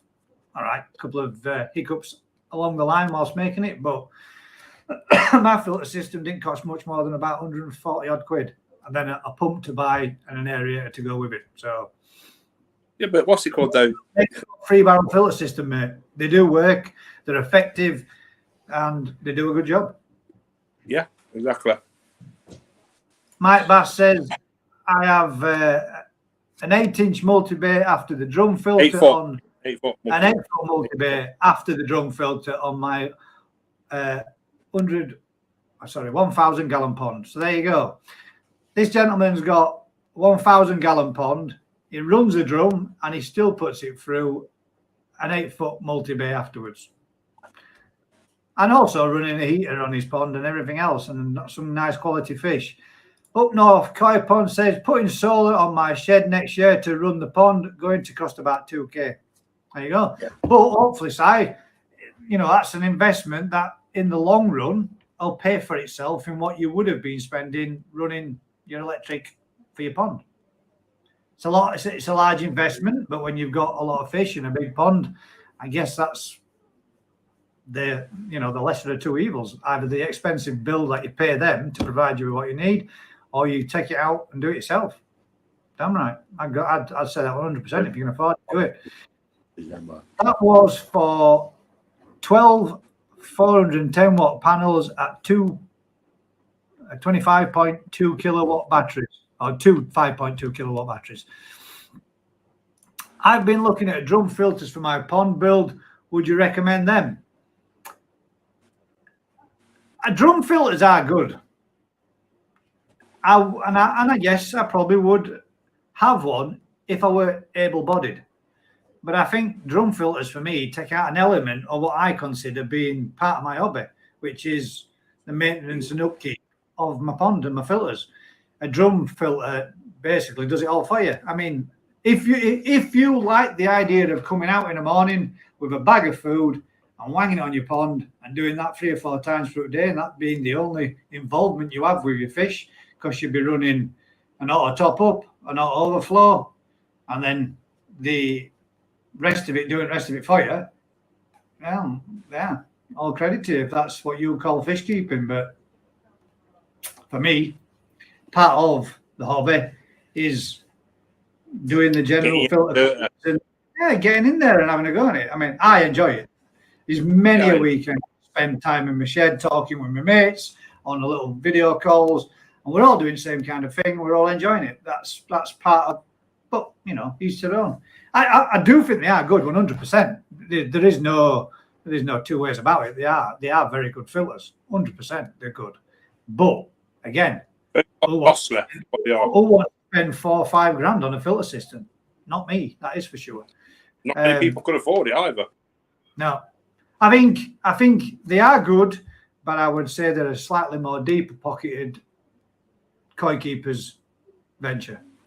There's nothing wrong with that. Each their own. That's what makes the world better, as great as it is. We're all different. Guessing a lot of you won't be heating your ponds. No, I won't. And no. This is the reason why, Stubbs, or Chris, should I say, the reason why, mate, is if your fish can survive over there in Canada through 4 to 5 months of minus 30 odd, but minus 38 you told me you had last winter when speaking to you, mate. If your koi over there can survive through that in an unheated pond, I'm damn sure that mine can suffer a couple of weeks or a couple of months at 4 and 5 degrees in UK, 100%. So no, I will definitely not be eating my pond, mate. Yeah. There's the proof in the pudding. This gentleman's fish weathered it out in some real temperatures, and they managed to get through sub-zeros without any issues. So do we really need to be eating his ponds? I don't think we do. US 180 billion ton of coal, China 360 billion, England 86 million, self-inflicted at this is next year's rates. Sounds about right. Andy says, hi guys. Hillsley said, I've seen some people with sheets of polystyrene over the top. The thing is, though, if the wind gets hold of them, they're off out of they're gone. It's lightweight and it's up, it's off, and it's blowing across. And you've got a big sheet of polystyrene to chase off after, or the mess to go clean up afterwards. Andy, Daz, sorry if I've missed this, but there has been an update on Sam's Pond. Obviously, the one you and Mad Dog went to Aaron to set up. As of yet, mate, I don't believe there has. And Daz has unfortunately run out of data on his phone while he's away, so we've kind of used either his or Estelle's data up on his phone. So I don't think there is, mate, as of yet. But if there is, I shall drop you a comment and let you know, mate, if we hear anything different. Daz might be able to send us a message privately if he's still got some able to text with. Well, I'll tell you what we could do right now. We could go on to the next bit and we'll do a quick giveaway, because I did mention that I was going to do a giveaway for the people that entered last week by putting a GKP for all those that helped me get over the 700 mark. So we will, without further ado, we might as well get this one sorted. So I'll share my, let's see this where it is, share screen. GKP. That's right. It's Charlie Bill Brown. He's the winner. There we go. So if we click on there and click that into the start, we should see. Which way are you doing it? Are you going to do it, spin it to the winner at the last, or doing it? What I'll do is I believe we should be able to spin and spin and spin until we're left with the last two remaining. And we'll have those last two remaining as being the winner of a GKP. Oh, you should have listened. It did say. A GKP coffee cup. Yes. No, I really wanted the coffee. Well, it's like you are out with we won anyway, regardless. So, yeah, without further ado, we've got Kushti's Koi Designs, My Koi Journey, Sean Morris, Hillsley, Dale, Souter, Mike Bass, Carol Lawsey, Alec Bishops, Yorkshire Koi, and Stallion Fish Keeping, all in this little giveaway. So, sorry, mate. Cameron Kendricks, it needed to be in. It needed to be in the last video. Nice try. Well, without further ado, we'll give this a quick spin. Hopefully this works, and we'll see what happens. I'm hoping it's going to remove one each time we keep going. Oh, so there we go. Now then, that's going to be, well, I'll tell you what, we'll do it that way, because that's the first winner, which is Mike Bass, because it's not the one I've set it up to do. We've got the first winner as being Mike Bass, and we'll do a second draw for a second one.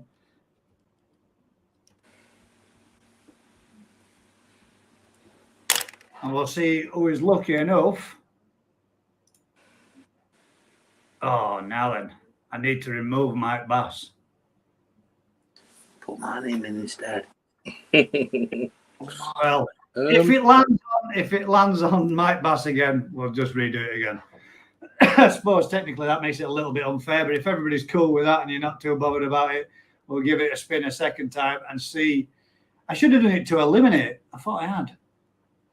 My name's Mike Bass too. We'll see it again and see if hopefully if it lands on a different person anyway, regardless, it's all good in it. So Koi Designs and Kushti's Koi. There we go. There's the two winners of the coffee cups. If you guys could do me a huge, great big favour, bang us an email through to my email address, which is, wait 1 second, go back home. I don't even know my own email address for this because I use it that often. Which is Gaz's Koi Pond 1 at virginmedia.com. That's GAZSKOIPOND 1 at virginmedia.com. So if you could do me a huge favour, bang us an email through to that, and I'll copy and paste it and post it in there. You two guys, which is Mike Bass and Krusty. Kushti Koi, and I'll get those coffee cups. All I need from you guys is just your name and address, and then I'll bang them out and post it, guys. Mike Bass is coming. I think Mike Bass is coming down on Saturday, isn't Oh, it? actually, yeah. If Mike and if you're there at the show on Saturday morning, I'll bring them with me, and we can give you them there, or you can have them stuck in post. It's entirely up to yourselves. It gives you the option. So there we go. We've got that done, and now need to stop sharing that screen. There we go. Sweet.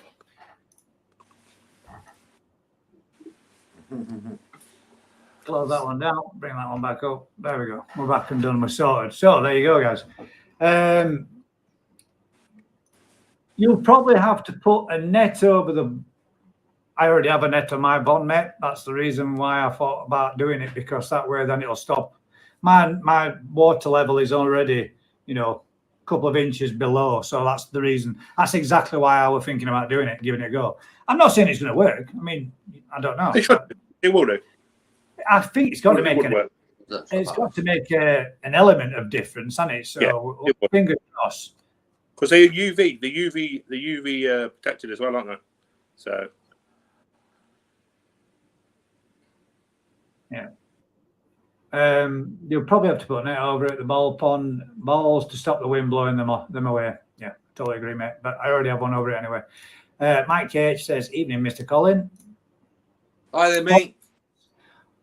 What makes Cockney Koi multi-bay more cost-effective than a black box or easy pod? Well, an easy pod you have to run air to, so that's 2 electrical devices that you have to run for it. Whereas a Cockney Koi multi-bay doesn't, unless you change it up and make it into an aerated. They don't come with aeration, do they?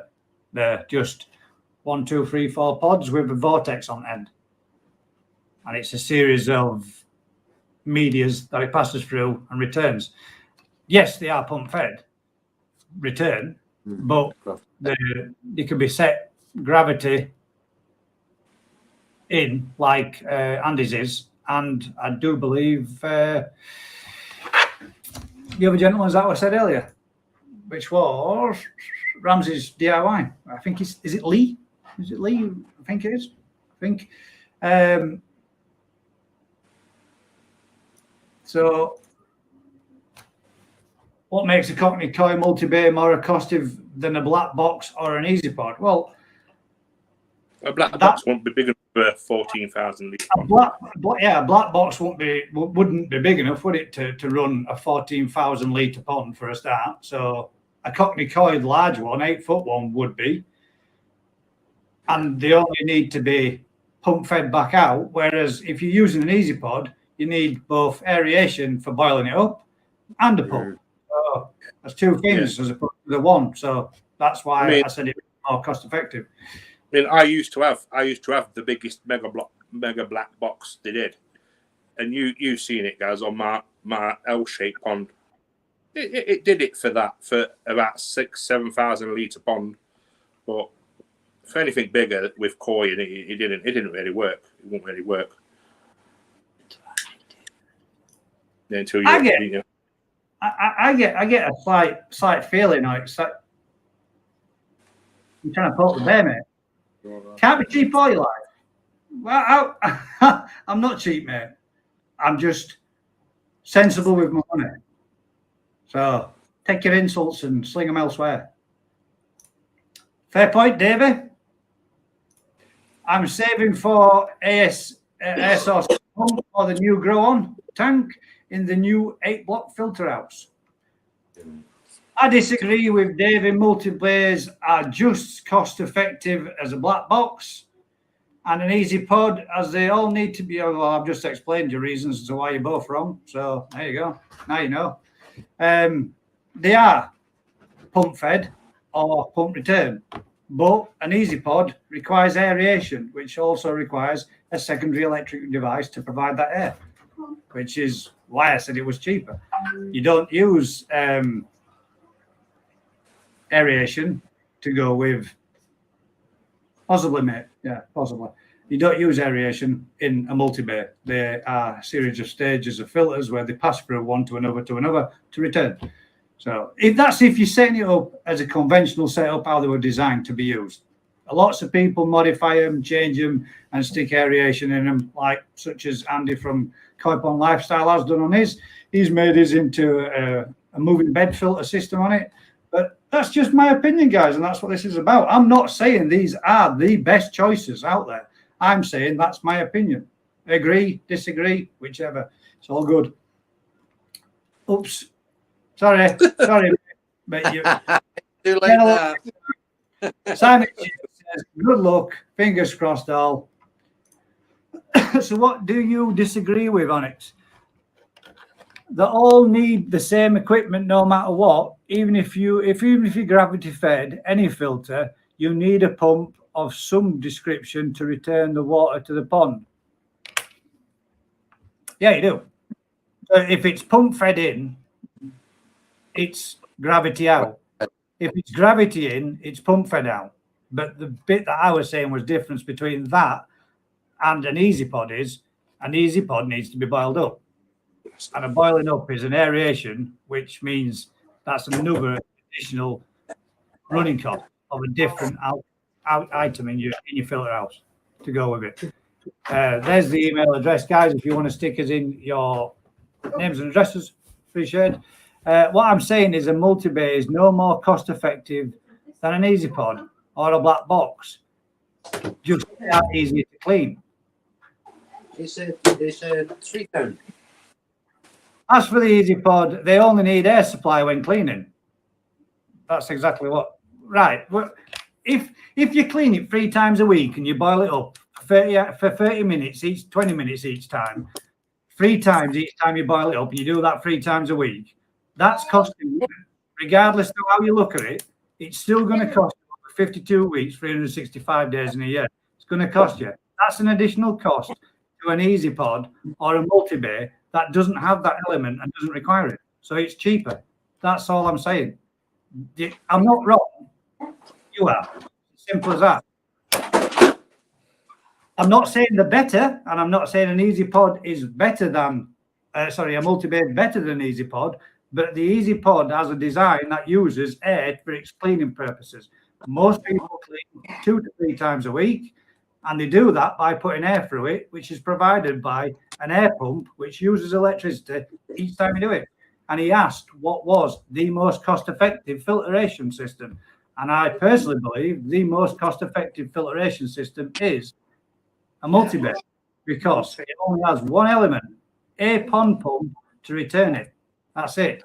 The only other requirement it would need would be an ultraviolet to pass through afterwards. But all ponds want one of them on if you want to keep your pond clean and green water free. So I think that's explained enough out of that one. As for an easy pod, they only need air supply when cleaning. Yeah, 3 times on average per boil up, 3 times a week on average, 52 weeks in a year, 365 days. So yeah, I agree, they do. So it's going to cost you. That's all I'm saying. You only run air to clean, so divert the air from the bottom drain. Well, what happens if you don't have an aerated bottom drain? What happens if we're talking about, he said cheapest, most cost effective. An aerated bottom drain might not necessarily be the cheapest or most cost effective one that is fitted. I'm just going with what we were given with the question. It's not me, I'm not building it. And he only asked for an opinion, which is what he's got. I use a motorbike and it works great. It gives me an excuse to go, oh, right, sweet, there you go. I'll see you on Saturday, mate. That's one saved on postage, but I'm not bothered either way, mate. If you don't want to make it and you can't make it, just let me know and I'll stick it in postage, but it's not a problem. Some from a Koi forum member. I have to go on Sunday to pick up something. Right, I'm with you. Right. Since I've ran my easy pod to the up filter, then to the gravel filter, I've had no fines, just super clear water. Yep. Since I've never run an easy pod, I've had superfine clear pond water. Plus, you don't say anything about 4,000 litre ponds. It did. No, it did. I'm sure it did. I'm 100% sure it did. I'm sure it said 14,000 litre pond. We did, yeah. I'm we did sure say about that. I did say about the 14,000 litre pond. I can go back and double check, but I'm sure it said 40,000 litre pond. You did. I am building No, you're saying you did. You're saying you didn't get it. It's just you're saying you did.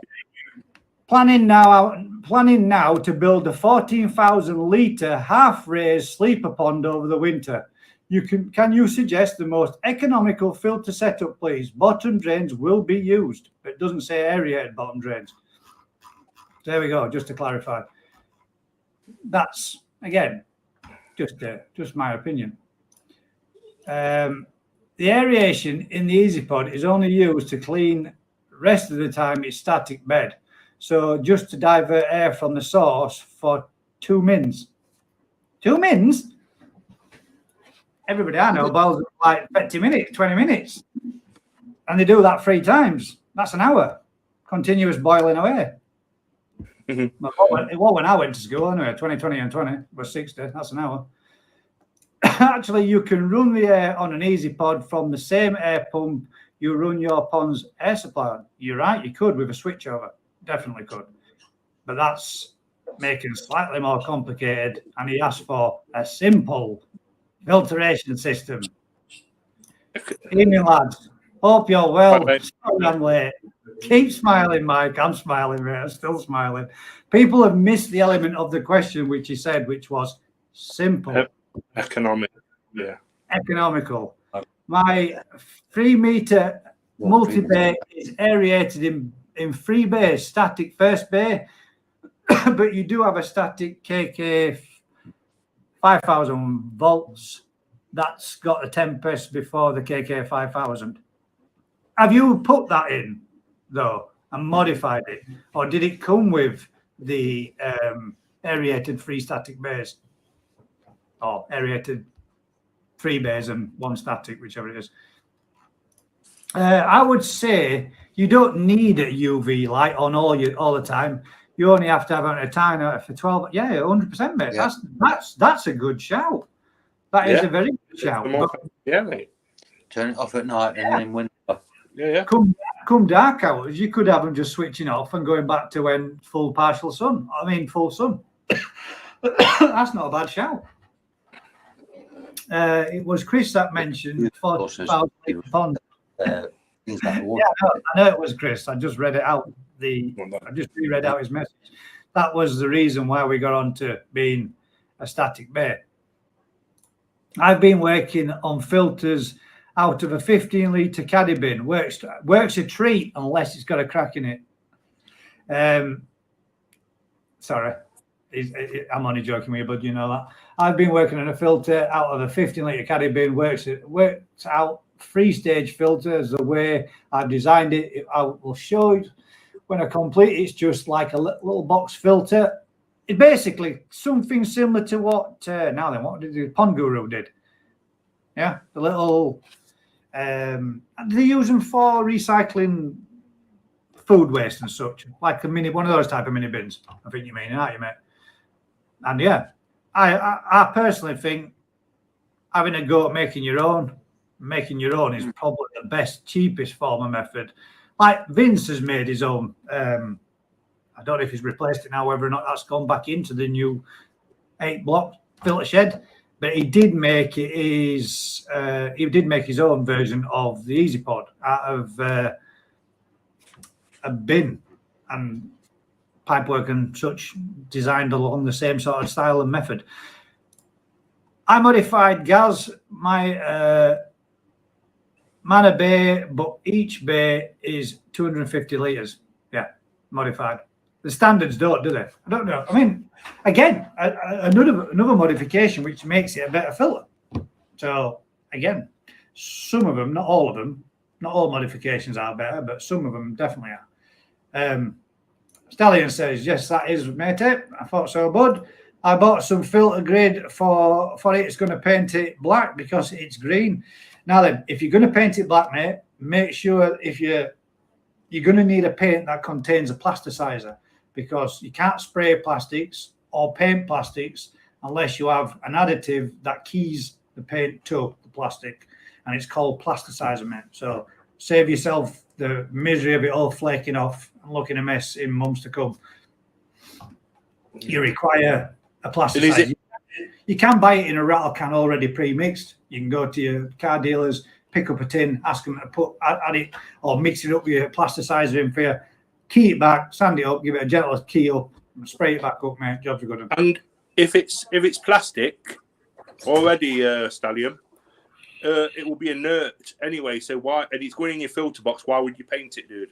No, the outside, just the aesthetic side of it, because I think it's the wrong colour to go with his theme of his pond. I think, is that right, Stallion? I will read it when get it. Thanks. No, there will be no homemade EasyPod Mark II for the grow-on tank. So you've gone with the full free EasyPod, mate. You've gone with the one of the filter line of your, what do they call them, skimmer. One of the skimmer, one of the bottom drain, and one for the EasyPod then, and then returning back through your, what do they call them, upflow thing? Tempest. Is that right, Vince? Just the outside, yes, correct. Yeah, I thought so, mate. Last week you were saying, why would anyone buy a filter, then modify it, make it better? Why not just buy a better filter? I agree, mate. Totally agree. But this, I'm not talking about me. I'm answering someone's question. So I do not see the point in buying a filter and modifying it. But that doesn't mean anybody else can.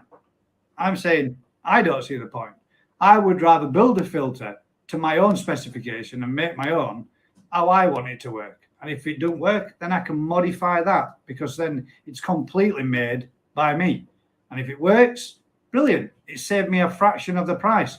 And not everybody's got, obviously, as much money as what you sound like you have, mate, where you can go out there and buy everything, the finer things in life. Some of us live in the real world where we have to save a little bit when we want to do something.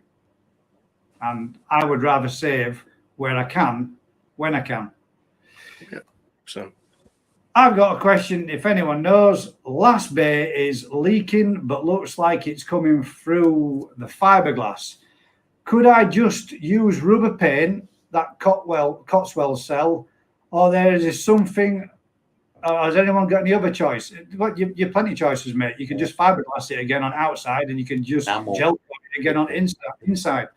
The same product as what they use to do the inside. All you need to do, mate, scotch it all back, sand it all back in full, and give it another coat of gel coat. Problem solved, mate. As long as it's just a minor hole. If it's anything like a big hole, you'd have to sand it back, key it back a little bit, prep it with some fiberglass and another couple of layers, sand it back, gel coat over top. Problem solved, mate. Plenty simple videos out there to show you how to do a simple fiberglass repair. I do them all the time on baths. It's a piece of cake. I can make a bath. I've done baths at work that I can put my fish through, and I've webbed them, fiberglassed them outside, 2-pack fillered them on the inside, sanded them back, sprayed them all up, patterned them all back, and polished them all up as 100% cock on. And I know those baths are still in the properties that I've done 2 and 3 years later. So, yeah, fiberglass repairs are relatively easy, mate. I wouldn't suggest using any form of spray paints inside it when you're running it with a pond. I would suggest using the gel coats and such that you can get for normal fiberglass work. But most fiberglass providers or people that are out there, mate, would be advise you on exactly your ratios for mixing it for a small repair. But, yeah, it's all you need. Prep it back, sand it back, give it all full coat. Jobs are good. And there you go. Yeah, again, mate, I would say have a Google. There's plenty of videos. You see plenty of videos out there. Anybody that's done most pond builds that's had the fiberglasses on, they'll show the branding products that they have for the gel coat and for the fiberglass, mate. But there is a gentleman that does do it. I've forgotten his name. What's that guy with the little Jack Russell? Is it GKP? GKR? lining services. Yeah, something like that. GRP line Copy, services. that's it. Lining I know services. you talk so much. You talk so much crap. I'm unsubscribing. Yeah, bye then, mate. See you in a bit. Let me help you. See you later. Goodbye. Clown. Nice one, guys. What brand of gel coat? GKP, Matt. There you go. That's it. That's it. If that weren't somebody that were picking an argument all evening, I don't know what was. But yeah, we don't want that kind of thing. We're all trying to learn, like we've always said. We're learning together. What's simple? What bit of crap have I spoke this evening? Yeah, we're just talking. We're just generally talking about stuff. I had a general opinion about a filter system, and people don't like it. Well, you know what? We don't all like the same things. That's a fact of life. It's something sometimes you have to fucking deal with and accept. I don't like things you like. I don't think I have to have something just because you have it. I'm not a fucking sheep. I don't have to follow the flock going meh like a dickhead. I can make my own fucking in life. I will. Do that again, guys. Sound like my mobile phone then, mate. God damn. Yeah, you don't want it. Isn't Onyx dark colour? LOL. Just like his attitude. I mean, Yes, mate. We're not. He's still a mate, but that kind of prick's not needed here, and I don't want him here. He can do one and take his subscription right with him. Thanks very much. Thanks for being a subscriber. Not. Hello again. How's it going, technology advisor? Paul, how are you doing, Paul? Fish keeping. Can someone help me out here? I've been advised to salt my pond to 0.6 because of the issue I'm facing. Ponds, 110 litres. How much salt do you need? I think it's, I've forgotten. There is a what is it? Is it a pound to every? Oh yeah, I think is it? I've forgotten. Is it £1 per 1,000 litres? Per 1,000 litres, something like that. There is, mate. There's plenty of people out there. There's plenty of there's plenty of conversion charts. In fact, mate, I'll drop me an email and I'll send you a conversion chart for it, mate. I've got. In fact, how about? Let me see if I can. Yeah, like I say. Yeah, it's 1,110 litres. Right.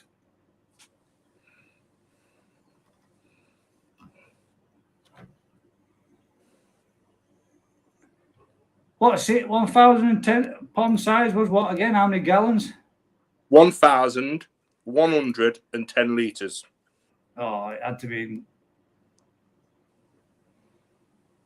The one that I've got's for gallons. God damn it. Leave it with me, mate. I'll get back to you. Drop me an email, bud, at that email address there, mate, and I will send you a conversion thing. I've got it all down somewhere where you can definitely. I've got it all where you can do how much whatever it is per all way through. So I'll drop you the conversion over, mate, and I'll let you know exactly. It's 6 grams per litre, Tony Barker says. I didn't realise. Oh, well. Did not realise you was on. Yes, sorry, mate. Sorry, Paul. Nearly wasn't, mate. I almost forgot. If it hadn't been for me sending me a message saying, so what time are we doing the light tonight, guys? And then I realised that it were like quarter past 7 and I hadn't even set it up. So, yeah, my apologies, mate. I nearly forgot. I was midway watching a movie. Mike says, I don't like salad. It's Yorkshire Coy. I know.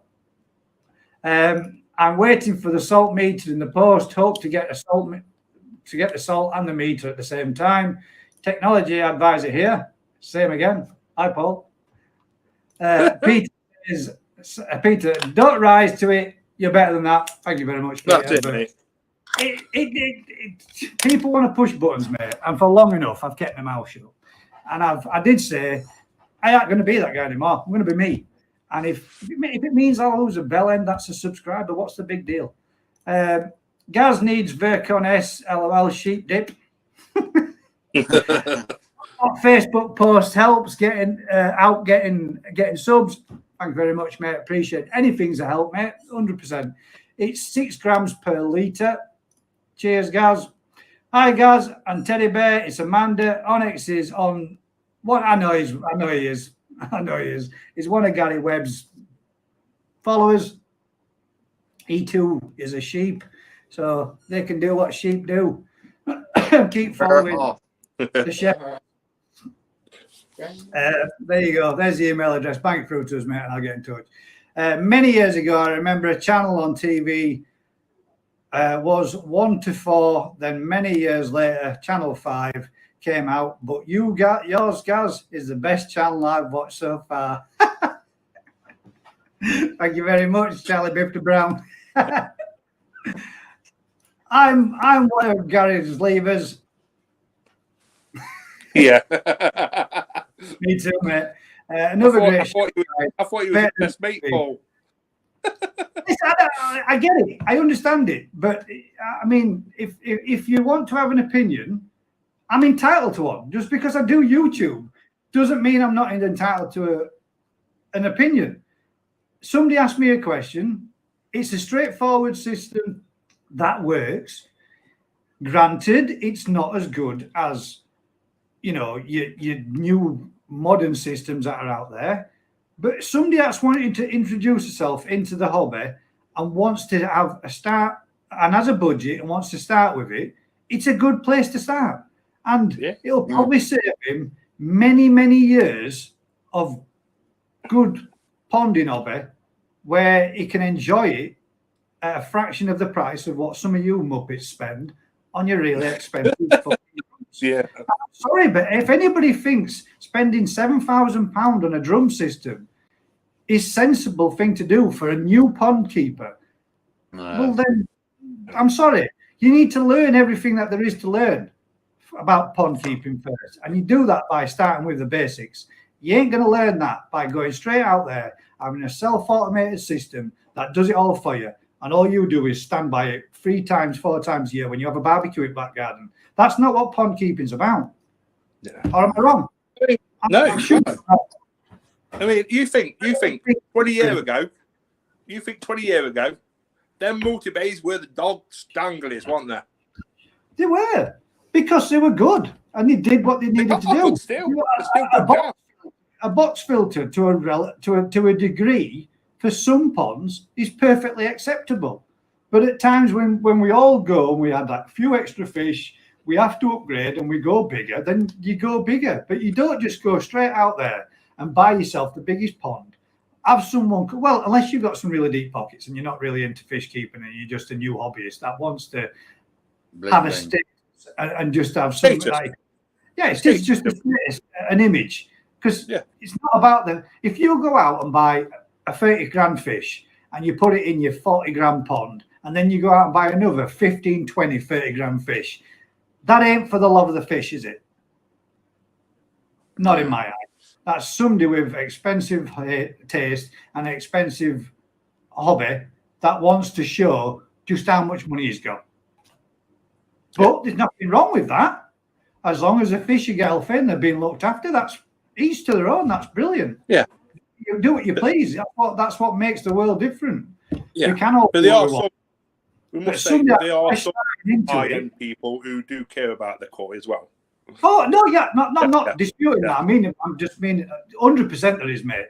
The people that we're going to go see at these shows are the people that have high-end koi that do care for them and give them everything they possibly can. Everything, yeah.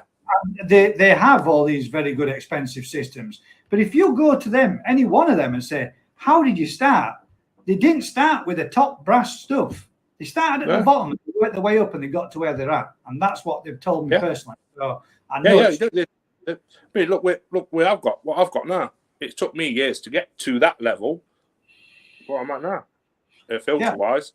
And my system I've made is because right here, right now, that's what I can afford, and it's working for me. And when I've got some more money, and money isn't as tight as what it is right now, and I can go out there and make my pond a bit bigger, and I can go out there and make my filter system more expensive, I might go for one of these drums. But you're a matter of principle, though, aren't you, mate? Why fix something if it don't work? Why fix something if it's not broke? There's lots of elements into it. Why some people don't necessarily have drum systems like that. They can flush and they can run every 20 minutes to every hour, however many times you want to put them into that cycle to do its cleaning. Now, that's a hell of a lot of water to get rid of. And if, for example, somebody like me, I don't have no drains in the back of my garden. I have nowhere for that water to go. I have nowhere that I can build a big enough soakaway to deal with that amount of water. And anybody that says or suggests that a soakaway that it's more has to be 5 meters away from your property, that thinks they can deal with a filter system dumping that much water in it, they're greatly mistaken, because eventually it'll only get boggy in your garden and it'll be a mess. Well, Clive, what won't it over a period of years? Yeah, the smell as well. Because of the detritus, what it's taking away. Same, I don't watch Savile shows. I watch your filter system, old videos. It's very good video. Might even copy it one day. Thank you very much, mate. It's all about upgrading and modifying things, or being a very boring hobbyist if you just dream pond starting up. I agree, Stalin, 100%. Yeah. I've only got 5 fish and I'm happy with that. My wife treats me like a high-end koi, as fishy as that sounds. So to run away from my wife, I just go into the press button to clean my filter and come back in for the headache. I'd rather clean the sponges at heart. There you go. See, exactly. I suggest an easy pod to a newcomer. Listen, mate, I get it, what everybody's saying. Easy pods are simple, but I don't like them. And that's it. That's all. I don't like the fact how they had to be modified. So all those new filters are muppets. No, mate, that's not what I said. And that's not what I meant, if that's how it came across. Not all of people. Anybody that goes out there and buys an expensive, to me, it's a very expensive product to have in your pond, when a simpler product does the job. But if you want that kind of thing out of your pond keeping, when you start, and you don't want any involvement with your pond keeping or your pond filtration, each to their own. I prefer to do my own. I prefer to clean my own. I prefer to clean my own filter systems. It's an expensive. Yes, you said all our muppets. Yes. There you go. If don't be offended by a comment and a statement, man. Jesus Christ. It's not me saying you're an individual muppet, mate. I think they're very expensive. They do a very good job. They do, but they're very expensive, and it's not something that a new hobbyist needs to be buying for his first brand new pod. I don't believe it is anyway. No, they wouldn't, would they? Your 3-barrel filter was a copy of Wrighty's 3-barrel filter. You just use different barrels to the one Wrighty used. Well, nobody said it wasn't. It's a 3-barrel filter system. I did use different barrels. Yeah. 100 litre water rain barrels, yeah. 100 litre water bottles, yeah, because they're relatively cheap and a lot cheaper than the, what would they be, 120, 150 litre barrels? Yeah. I had to go out to the household this week that bought the pond with the house. He had problems because he didn't know how it worked. Result was feeding chlorine straight into the pond. Your 3-barrel filter system was copied off a Wrighty's barrel. Does it help if you say it twice? Yes, you're right. It was, but it wasn't, because if you look at my 3-barrel filter system, it's totally different to Wrighty's, as Wrighty's has copywritten, and he has the rights to sell for it. Mine's not the same. It's the same principle, but it's not the same. I've got a 4K system coming in the new build. You got to remember, I've been a koi keeper. Exactly, mate. That's it. 100%. You've been a koi keeper for 30 years, and somebody that's been keeping fish for 30 years deserves a very damn good filter system, because you know everything you know about keeping koi. But I do personally think for a newbie, the simpler systems are by far the easiest to deal with, and you can learn going out there. If you've got a brand new pond with all the top-notch stuff like Moto Chris has on his pond, I think you could easily slip into just thinking that everything's going to be hunky-dory and it's all going to be perfect, and you're never going to have to do anything other than go out there and regular top up your water. If you've got auto feed in and auto feed out, all you're doing is throwing food at it. But you could be easily mistaken if you miss something. If you're out there cleaning and operating and sorting out your filters, you could find that you find something and come across a problem that you would genuinely miss if your filter system's doing it all for you, by being more involved with your pond and your filters and your fish. A pressure filter is the best for a new person. Yeah, simple. Yeah, simple. Yes, I did. I don't know any hobbyists unless they loaded could invest in all the starting off. If a newbie thought a koi keeper was expensive, they wouldn't bother, which is putting off. They wouldn't want, and we want new people. I totally agree. If you've got your system, that's caused.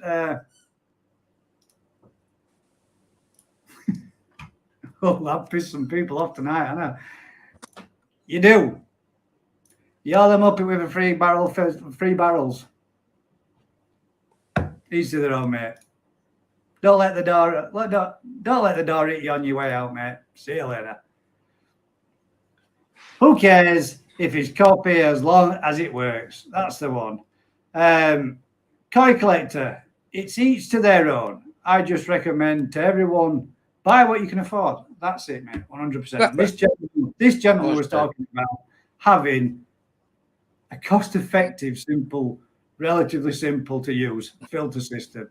So we all said multi-bay. There's just people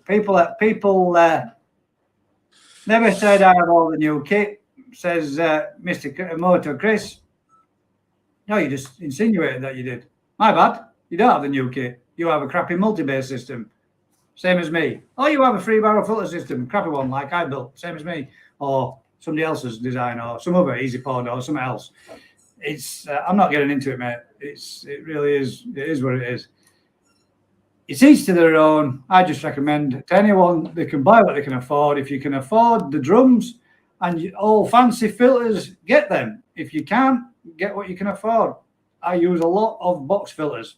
There you go. Koi collector. That's it, mate. Each to their own. Everybody can use what they want. I just answered the question with DIY showers. That's it. As Vince has said many a time, koi keeping does not have to be expensive at all. It doesn't matter what it's used for, a filter system, as long as it works, they all do the same job using the same materials. You're right, 100%. They do in some different way, shape, or form. They all do the same thing. It's the same principle, just wrapped up in a different envelope. It's all the same problem. Yeah, Telford Coy says, me too, David. 15 years with a multi-bay filter. There you go. And it worked, didn't it, Phil? Yeah. Floor Jack Martin and Alpha Grog cleaned that every week in the snow, rain, wind, and sun. Excellent grounded. Yeah. 100%. Even with a drum filter, you have to tweak it just to get it right. So wouldn't recommend to a newbie. Yeah. Even with, well, yeah, 100%. I would have said that there's elements of all sorts of stuff like that are new technical stuff like that, which is probably more and more difficult. I was gobsmacked with the advances in filtration when I came back into hobby this time around. Horses for courses as long. Yeah, you're right, Phil. Don't let the trolls upset you guys. They're not upsetting me, mate. I mean, it just takes right click, see you later. I don't find that upsetting. Don't upset me none. They're gone out there. Can't comment again after that. So on them. Perhaps maybe I was a little harsh to say Muppets. Apologies. But what happens if you invest so much money early on, then say this hobby is not for me, I will lose out on a lot of money. If you decide to sell, you purchase everything new. Yeah.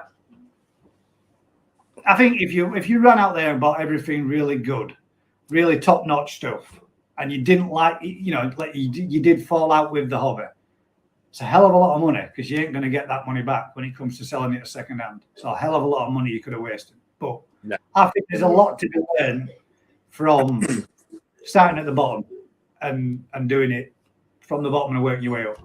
And I'm not by any means saying I agree, Motor Chris. You're right. Where was that one? I have built 7 ponds in my back garden in the last 5 years, starting off with the most expensive equipment, but the best pond I have running cheaper equipment, and I don't think the fish give a shit. There you go. I was gobsmacked. Did I not just read that? Oh, right. Sorry. You missed a little bit off the end, I guess. Did my homework and made my choices. Suits my needs. Positive thing is there is far more choice for everyone now. You're right, Phil. 100%. There is. I think, to be fair, there's way too much choice. Way too many choices. And I think a lot of people think that they've got to go with all the new singing, dancing, fancy technology. A lot of people think, and then look at it and think, wow, it's going to cost me like 25, 30 grand to build a James a Koi Whisper pond or, whatever. It was a lot of money. But James had a very nice pond prior to it that he ran for many years prior to it on simple, basic filter systems that he made himself. And he still maintained and had beautiful looking fish and a nice looking pond to me prior to it. Now he's got a pond of his dreams. After all those years, why the hell not? Cameron Kendricks, at the end of the day, they all do the same job. And the more you spend in this hobby is more customization. Hi, Phil. Hope you're okay. Mike Bass, I put my forever pond together over 4 years ago. Buying my second hand, even the windows and ceramic media was bought from pond closures. Yeah. Still watch, mate. Jeff Lee says, evening, Gaz, Mick and Colin, and all online. Hi, Gaz. Not Jeff. Gaz, Jeff Lee. I guess you still watch, as in you still watch me, do you mean by that? Or do you still watch all the rest? Whichever. Appreciate it, mate. It wasn't, people will take it harsh, people will take it one way or other, mate. It's not I mean, there's many of other person called people far worse things on YouTube than Muppets, I'm pretty sure. Evening, Jeff. I have a question. What you do when sell your house if you build a massive pond in your garden, i.e. your dream pond? What do you do? Well, you sell your house, you try to buy an house with an even better pond. Or you build another dream pond. Another dream pond when you get there, and you put them all into temporary accommodation in your new garden when you get there. I suppose that would be your only. Take your filtration system and stick it in your garden till such time as you've got a new pond built, mate. I don't think you've got much of a choice. Mike KH says, evening, LJFO. Jeff Lee says, hi, Mike. Well, as we seem to be doing so well this evening and keeping everybody so pleasantly so happy and all the rest of it. What are we on? 29.56. And we lost Daz. I think we could safely say Daz has been on, Paul. Sorry, Paul, I'll bring it up. No, Daz, he has been on, mate. He was fishing at the side of the riverbank, and he was using his mobile data, and I think he's run out of mobile data, so he dropped off. But yeah, people. I mean, this debate with easy pods, which filter, my pond's better than your pond, and all the rest of it. I don't really care. I'm entitled to an opinion on a product, same as I'm entitled to an opinion on. Oh, look at this. Bullshit channel of the year. Oh, dear me, mate. Get alive. Bullshit channel of the year. So we all know that's Gary Webb, don't we? Yeah. What we got here? No Daz. Yes, as I explained, mate. He was here. He's definitely been on, but unfortunately he's had to go off, mate, because he's run out of mobile data. He's actually on holiday at present, but he did come on and spend an hour or so with us. Good, thanks, Paul. Thumbs up, smiley face. Hope all is good with you. And then we've got, remember the aphids photo from the water lily? What's your thoughts? Will they harm the fish? No, mate, they won't harm your fish at all now. If anything, bud, they'll just turn into food. They may very well harm your lilies, as aphids tend to eat most kind of plants and that type of thing. Yeah. But the likelihood is they've probably fallen on there from something above, and they're just taking shelter on there as a bit of a life raft. From what Daz was saying, mate. Let's move on, mate. We've moved on. Whatever. We've moved on. So much so. Have you got any other topics that you would like to discuss? Anybody out there? Or Mick? Or Colin? The FMG situation, yes. Now then, we're talking about using, and I did touch on it in my last video. Using FMG. No, it wasn't FMG. It was FMG. We spoke about that last week. We're using it with formaldehyde and salts and all the rest of it. It wasn't that one. Sorry. It was about Lernex and Alprex, mate. Sorry. Lernex and Alprex. When one of them contains Lernex Pro contains flubenzazole, and you're supposed to treat 2 weeks later. A lot of people do talk about using Alprex afterwards to get rid of any other nasties that might come from having, but the two aren't compatible, and it states on the back of the Alprex not to use anything for up to 4 weeks, and make sure you do a 25% water change if it contains flubenzazole. Now, Lernex Pro, Lernex definitely contains flubenzazole because I showed it in the video, which a lot of people recommend that you should do a treatment, a week to 2 weeks after, which wouldn't be within the 4 weeks category that they specify on the back of the box and in the instructions. So, always bearing in mind, guys, and watching what you're doing when you're treating, that you aren't going to add something in that you shouldn't be doing that doesn't run parallel with each other. And we didn't notice this until Nick mentioned it to me, and I checked the boxes to see. And sure enough, the Lernex contained flubenzazole, and Alprex doesn't like that product being mixed with theirs. So it was quite interesting to notice.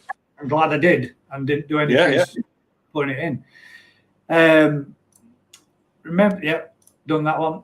Done that one. Which day are you at Newark? We're at Newark on Saturday morning. So Saturday morning, if that be Amanda or that be Brett, we will be there on Saturday. I think filters are overpriced these days. It comes down to the revolution of koi keeping and YouTube. Pond Guru made DIY K1 bottles, filters. Then someone brought off the temperatures. Yeah, well, yeah, I think all filter systems, mate, are generically copied off of some others to another degree, to some element at some point, at some stage, as everything is. Do you know what hormone is required to make a female koi release their eggs for spawning? I've got a female who's full of eggs and might have to hand strip her. Somebody else said that earlier on. No, I don't, mate. I think If she's is she releasing at all? Is she like spot releasing or are the males chasing or anything like that? Koi collector. there you go. Answers below. Koi collector, let us know. Is she has she been in mid-process of spawning? There's not many fish. I would have thought many fish would be still spawning this time of year. Getting kind of You get the odd too. back end of it. The odd That ones.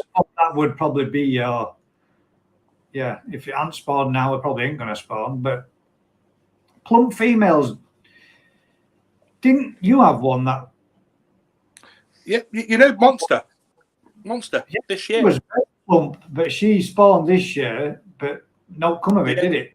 But the eggs were last year's eggs.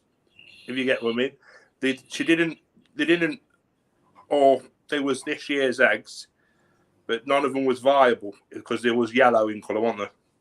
Yeah, If yeah, they we were, can yeah. remember. Well, apparently that's another thing though. Different breeds of koi have different coloured eggs. All right. Yeah, different types of different coloured eggs. They're not all the same colour. There you go. All right. See, that's it. Would you be interested in a pond visit sometime? I'm waiting for Peter's partner to get better now for a new video update on his new pond build. I understand you also want to do a visit. I do, mate. Yeah, I probably might do one and then swing by and see you on the same day, mate. So we'll sort some out at the same kind of time. I've only got her. She seems full. She's huge. I'm not going to try a natural spawn once quarantine is over, but this doesn't seem to work. But that doesn't seem to work. I'm pretty sure I need to get them out. Yeah, I don't know, mate. I've never ever done it. I've seen it done. It looks relatively easy, to be fair. Just gently massaging a fish's belly. But if it's bound, egg bound, and I don't think they're quite as easy as Mick was saying earlier. No.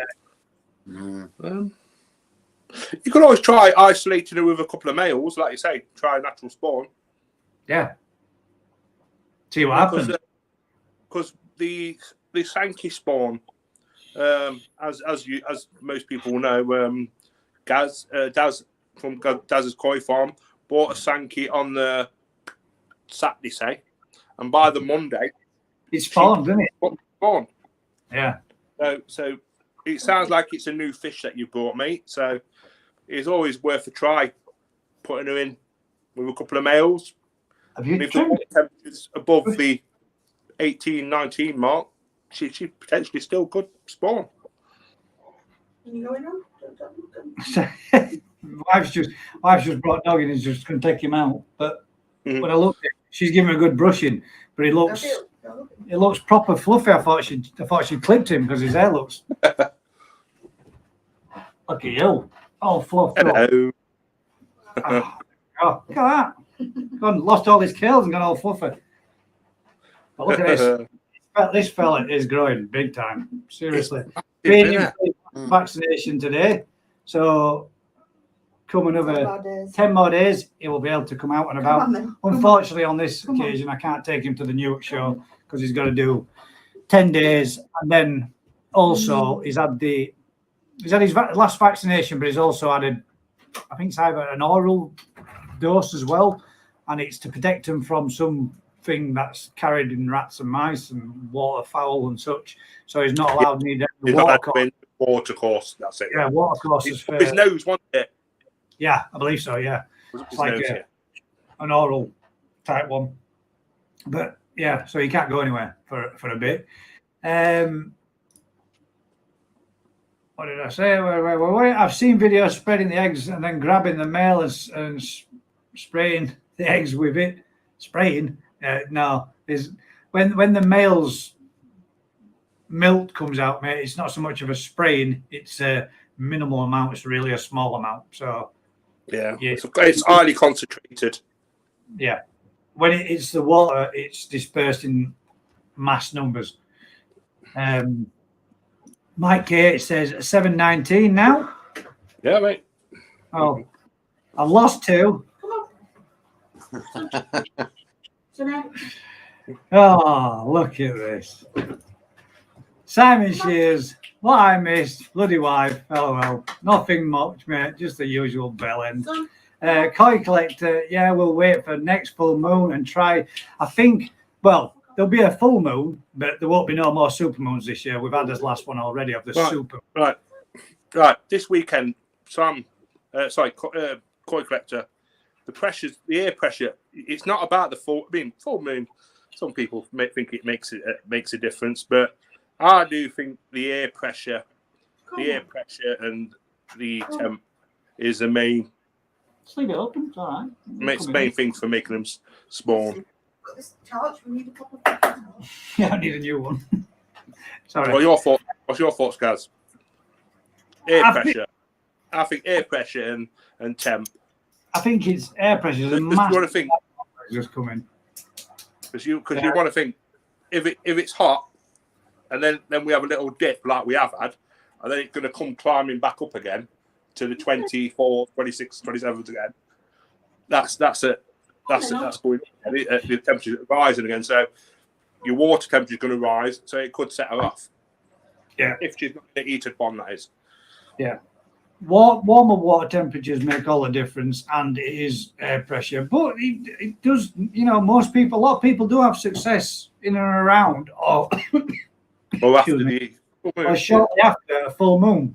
But after the full moon, you tend to get pressure changes, don't you? So again, it might be indicating towards that, mate. You might be right. Is Koi collector sure it's not a male with a swim bladder? Swim bladder, I doubt it, mate. I think you might be able to identify that. And my friend's back. Biggest bullshitter of the year award goes to Gaza, who can't even spell Gaza. It's G-A-Z-Z-A, not G-A-Z-A. Get it right, mate. If you're gonna try for all these, at least spell them right. And we'll just send you to sin bin with the last one. I've had spawning brushes in the pond for ages, got nothing. Mildred wasn't having any of it. Yeah, to be fair, mate, my female Kahaku looks like she's put some size on this year.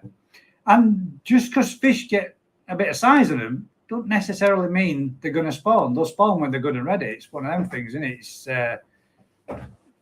It's nature, isn't it? I would think if you're worried that she's egg bound, sedate her. And once you've sedated her, try hand stripping her. And if just gently, just gently, 2 fingers both sides and come down to the V. There's loads of videos online, mate, that shows you how to do it. There's plenty of people that show it, and you can see just how much pressure they're putting on. It's very little, it's very minimal. Once you get the eggs flowing, you know how much you need to squeeze. Just gently increase however much your pressure you're putting on until such time as eggs start coming out. But if you're having to put excessive pressure on, then you've got other issues, and you might be able to get some of the hormone injections that you can give to them to help them aid that process. I don't know for definite. Get what you're saying, but all my free spawns this year have come in and around the full moons. Last one was just 2 weeks ago on that sturgeon moon we had. There you go. Yeah, I think that was the last super moon that we had, wasn't it? Yeah, the red, it had a bit of red tint to it again, didn't it? Gaz, why don't you get a large tank for your grow-ons in that room you're in? They would get plenty of heat and light and could pick some 400 to 500 litre tank. Mate, I had the chance at a 500 litre tank. I still probably have because it's right across the road at my neighbour's house. I could probably get one. Yeah, I already have a 4-foot tank by 20-inch by 12-inch tank right beside me, mate. So if I were going to do it, I would probably turn that one into it and then move them outside into the mini pond, then from the mini pond to the big pond. But I probably, if I went away from the tropicals, I probably would grow myself some fry on there, but maybe I'll put maybe 10 or 15 in there and then grow them onto, fingerlings and then move them from there into mini ponds. But yeah, can't they just add Viagra liquid? Sorry, it's a bit off topic, mate, but what's your thoughts on gravel substrate for a fancy goldfish tank? Oh, yes. Yeah. One or two things you've got to be careful with certain gravel substrates. Goldfish are bottom feeders and they like to suck up gravel. And when they suck them up, sometimes they can get them lodged in the mouth and they can't get them back out because of the size and the shape of them. So be choiceful about what size of gravel that you have. I have more of a sandy grained gravel in the bottom of my pond, which a lot of my bottom feeders go through. A lot of people put too coarser gravel in the ponds, yes, and it's too big for the fish and the tanks, and then they end up with issues. For example, with tropicals, if you've got corridors and your gravel's too big, they will wear away their little the class them as barbels on them. Barbels, yeah, they get infections as well if you don't have sores and rubs because they like to rummage around through. Yeah. Whereas the goldfish, I've seen a couple of videos on YouTube where a goldfish actually got a stone pebble lodged inside its mouth, and the homeowner realised that the fish owner realised that he got a fish with a problem, took it out, and he managed to be able to flip it around and turn it out with a pair of tweezers and remove it. But yeah. But like I say, is it Gary? Is it going to be in your house, or is it somewhere? Or is he going to try to breed them, kind of thing? That's what I mean. Because because goldfish don't really tend to need.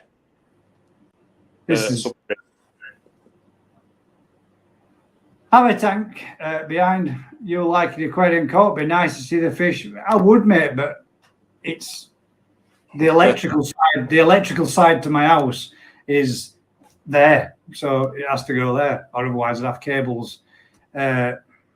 This guy's really immature, isn't it? Stallion fish keeping, get it. The fish has werewolf fish full moon. Yeah. I have sand in my tank. There you go. Gaz, you're gay. Original. Why did you guys turn on Jack and turn your backs on him when he needed your help when he had the house fire? Well, Jack didn't Jack didn't have a house fire. He had a garden fire which set fire to a section of his house. Didn't have a house fire, and we didn't turn his backs on him. We've parted our ways. Yeah. Simple. And you need to shut your mouth, whoever it is. Yeah. You ain't got to Scooby-Doo what you're talking about. Yeah. You're just coming here stirring shit. Yeah. So you need to shut your mouth. You got something to say, come to me at the show. Yeah. Yeah. If you think you're bigger balls at the show, come to the show, and we'll deal with it like men, shall we? We'll have a chat with it there, then. Eh? Yeah. But we didn't turn his backs on him, and he didn't have an house fire. He had a garden fire which set fire to his conservatory attached to his house, and horrible it was too, and a shit situation for him, April, and the kids to be in. And I wouldn't wish it on anybody at all. As an ex-fire officer, mate, there was a lot of bad memories there for me, which was one of the reasons why I didn't go anywhere near the property. You'd understand if you'd ever done it in your life, if you'd ever been there and been in that situation, you'd understand why somebody like me don't want to go back to around them kind of situations, because it brings a shitload of horrible bad memories back. Other than that, we went his own way. And to be completely fair, mate, we haven't turned his back on him. We've just done our thing as Jack's doing his thing. Unless you know something different to us, unless somebody's told you something different to us. But like we said, we'll be at show on Saturday morning, 10 o'clock sharp. See you outside gate. Come and tell us. Come give us your opinion. I have Corey's too. Probably one of my favorite bottom feeders, mate. Yeah. What kind of core do you have, mate? Paul. Yeah, sorry about that, everybody. But people like that coming on, it's the need for it. Don't worry about it, mate. At the end of the day, it won't be the first time, and it won't be the last time. I very much doubt we will ever get through all of his live shows without, and if nothing else, give somebody and everybody else something to have another laugh at, won't it? So, Jazz Your Gay is such an original one, and so rather homophobic. You horrible arsehole. If I was gay, what difference would it make? It shouldn't make anything or any different about my sexual gender. It's got naff all to do with you, and there's nothing wrong, even if I fucking was, dickhead. Exactly right. Okay, set off for coys, canvas behind you. That kind of person just makes himself and shows himself as a true ignorant idiot that they actually are. It's for I'm having for in my house, maybe in a couple of months. Koi collector, right? Well, you're entitled to your opinion, mate, but I'm not going to read it out because, as I've said, I have never, ever, never will, and never have done said a single word about him, bad in any way, shape, or form, online or to anybody else. If I had something bad to say to him or something I wanted to say to him, I'd say it to Jack's face. And I might get the opportunity, should I want to see him, because I'm sure he's going to be there at the show on Saturday. But I am, because I've got no bad I need to say to him. We've done his own thing, he's doing his own thing. It's as simple and as clean as cut as that. That's it. Tiger, I think. Give me the mod stick, I will whip it into action. Yeah, man. Yeah. Oh, Morris. I've got 22 gold laser corridors trying to breed them. Nice. That's nice. I like right. If you need any help, if you need any info, Sean, let me know.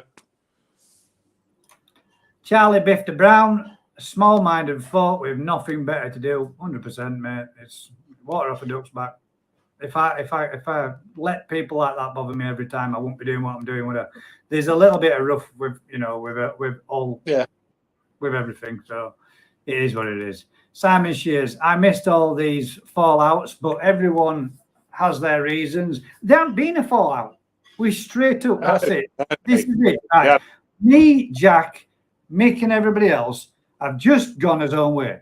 There hasn't been a fallout. There hasn't been a big kick up. There hasn't been a big hoo-ha. We've just said, we're doing this. You're doing that. And we've done that. That's it. There's nothing more to it. I mean, ask Jack if we've had a fallout. There is no fallout. We've just gone our way. He's gone his.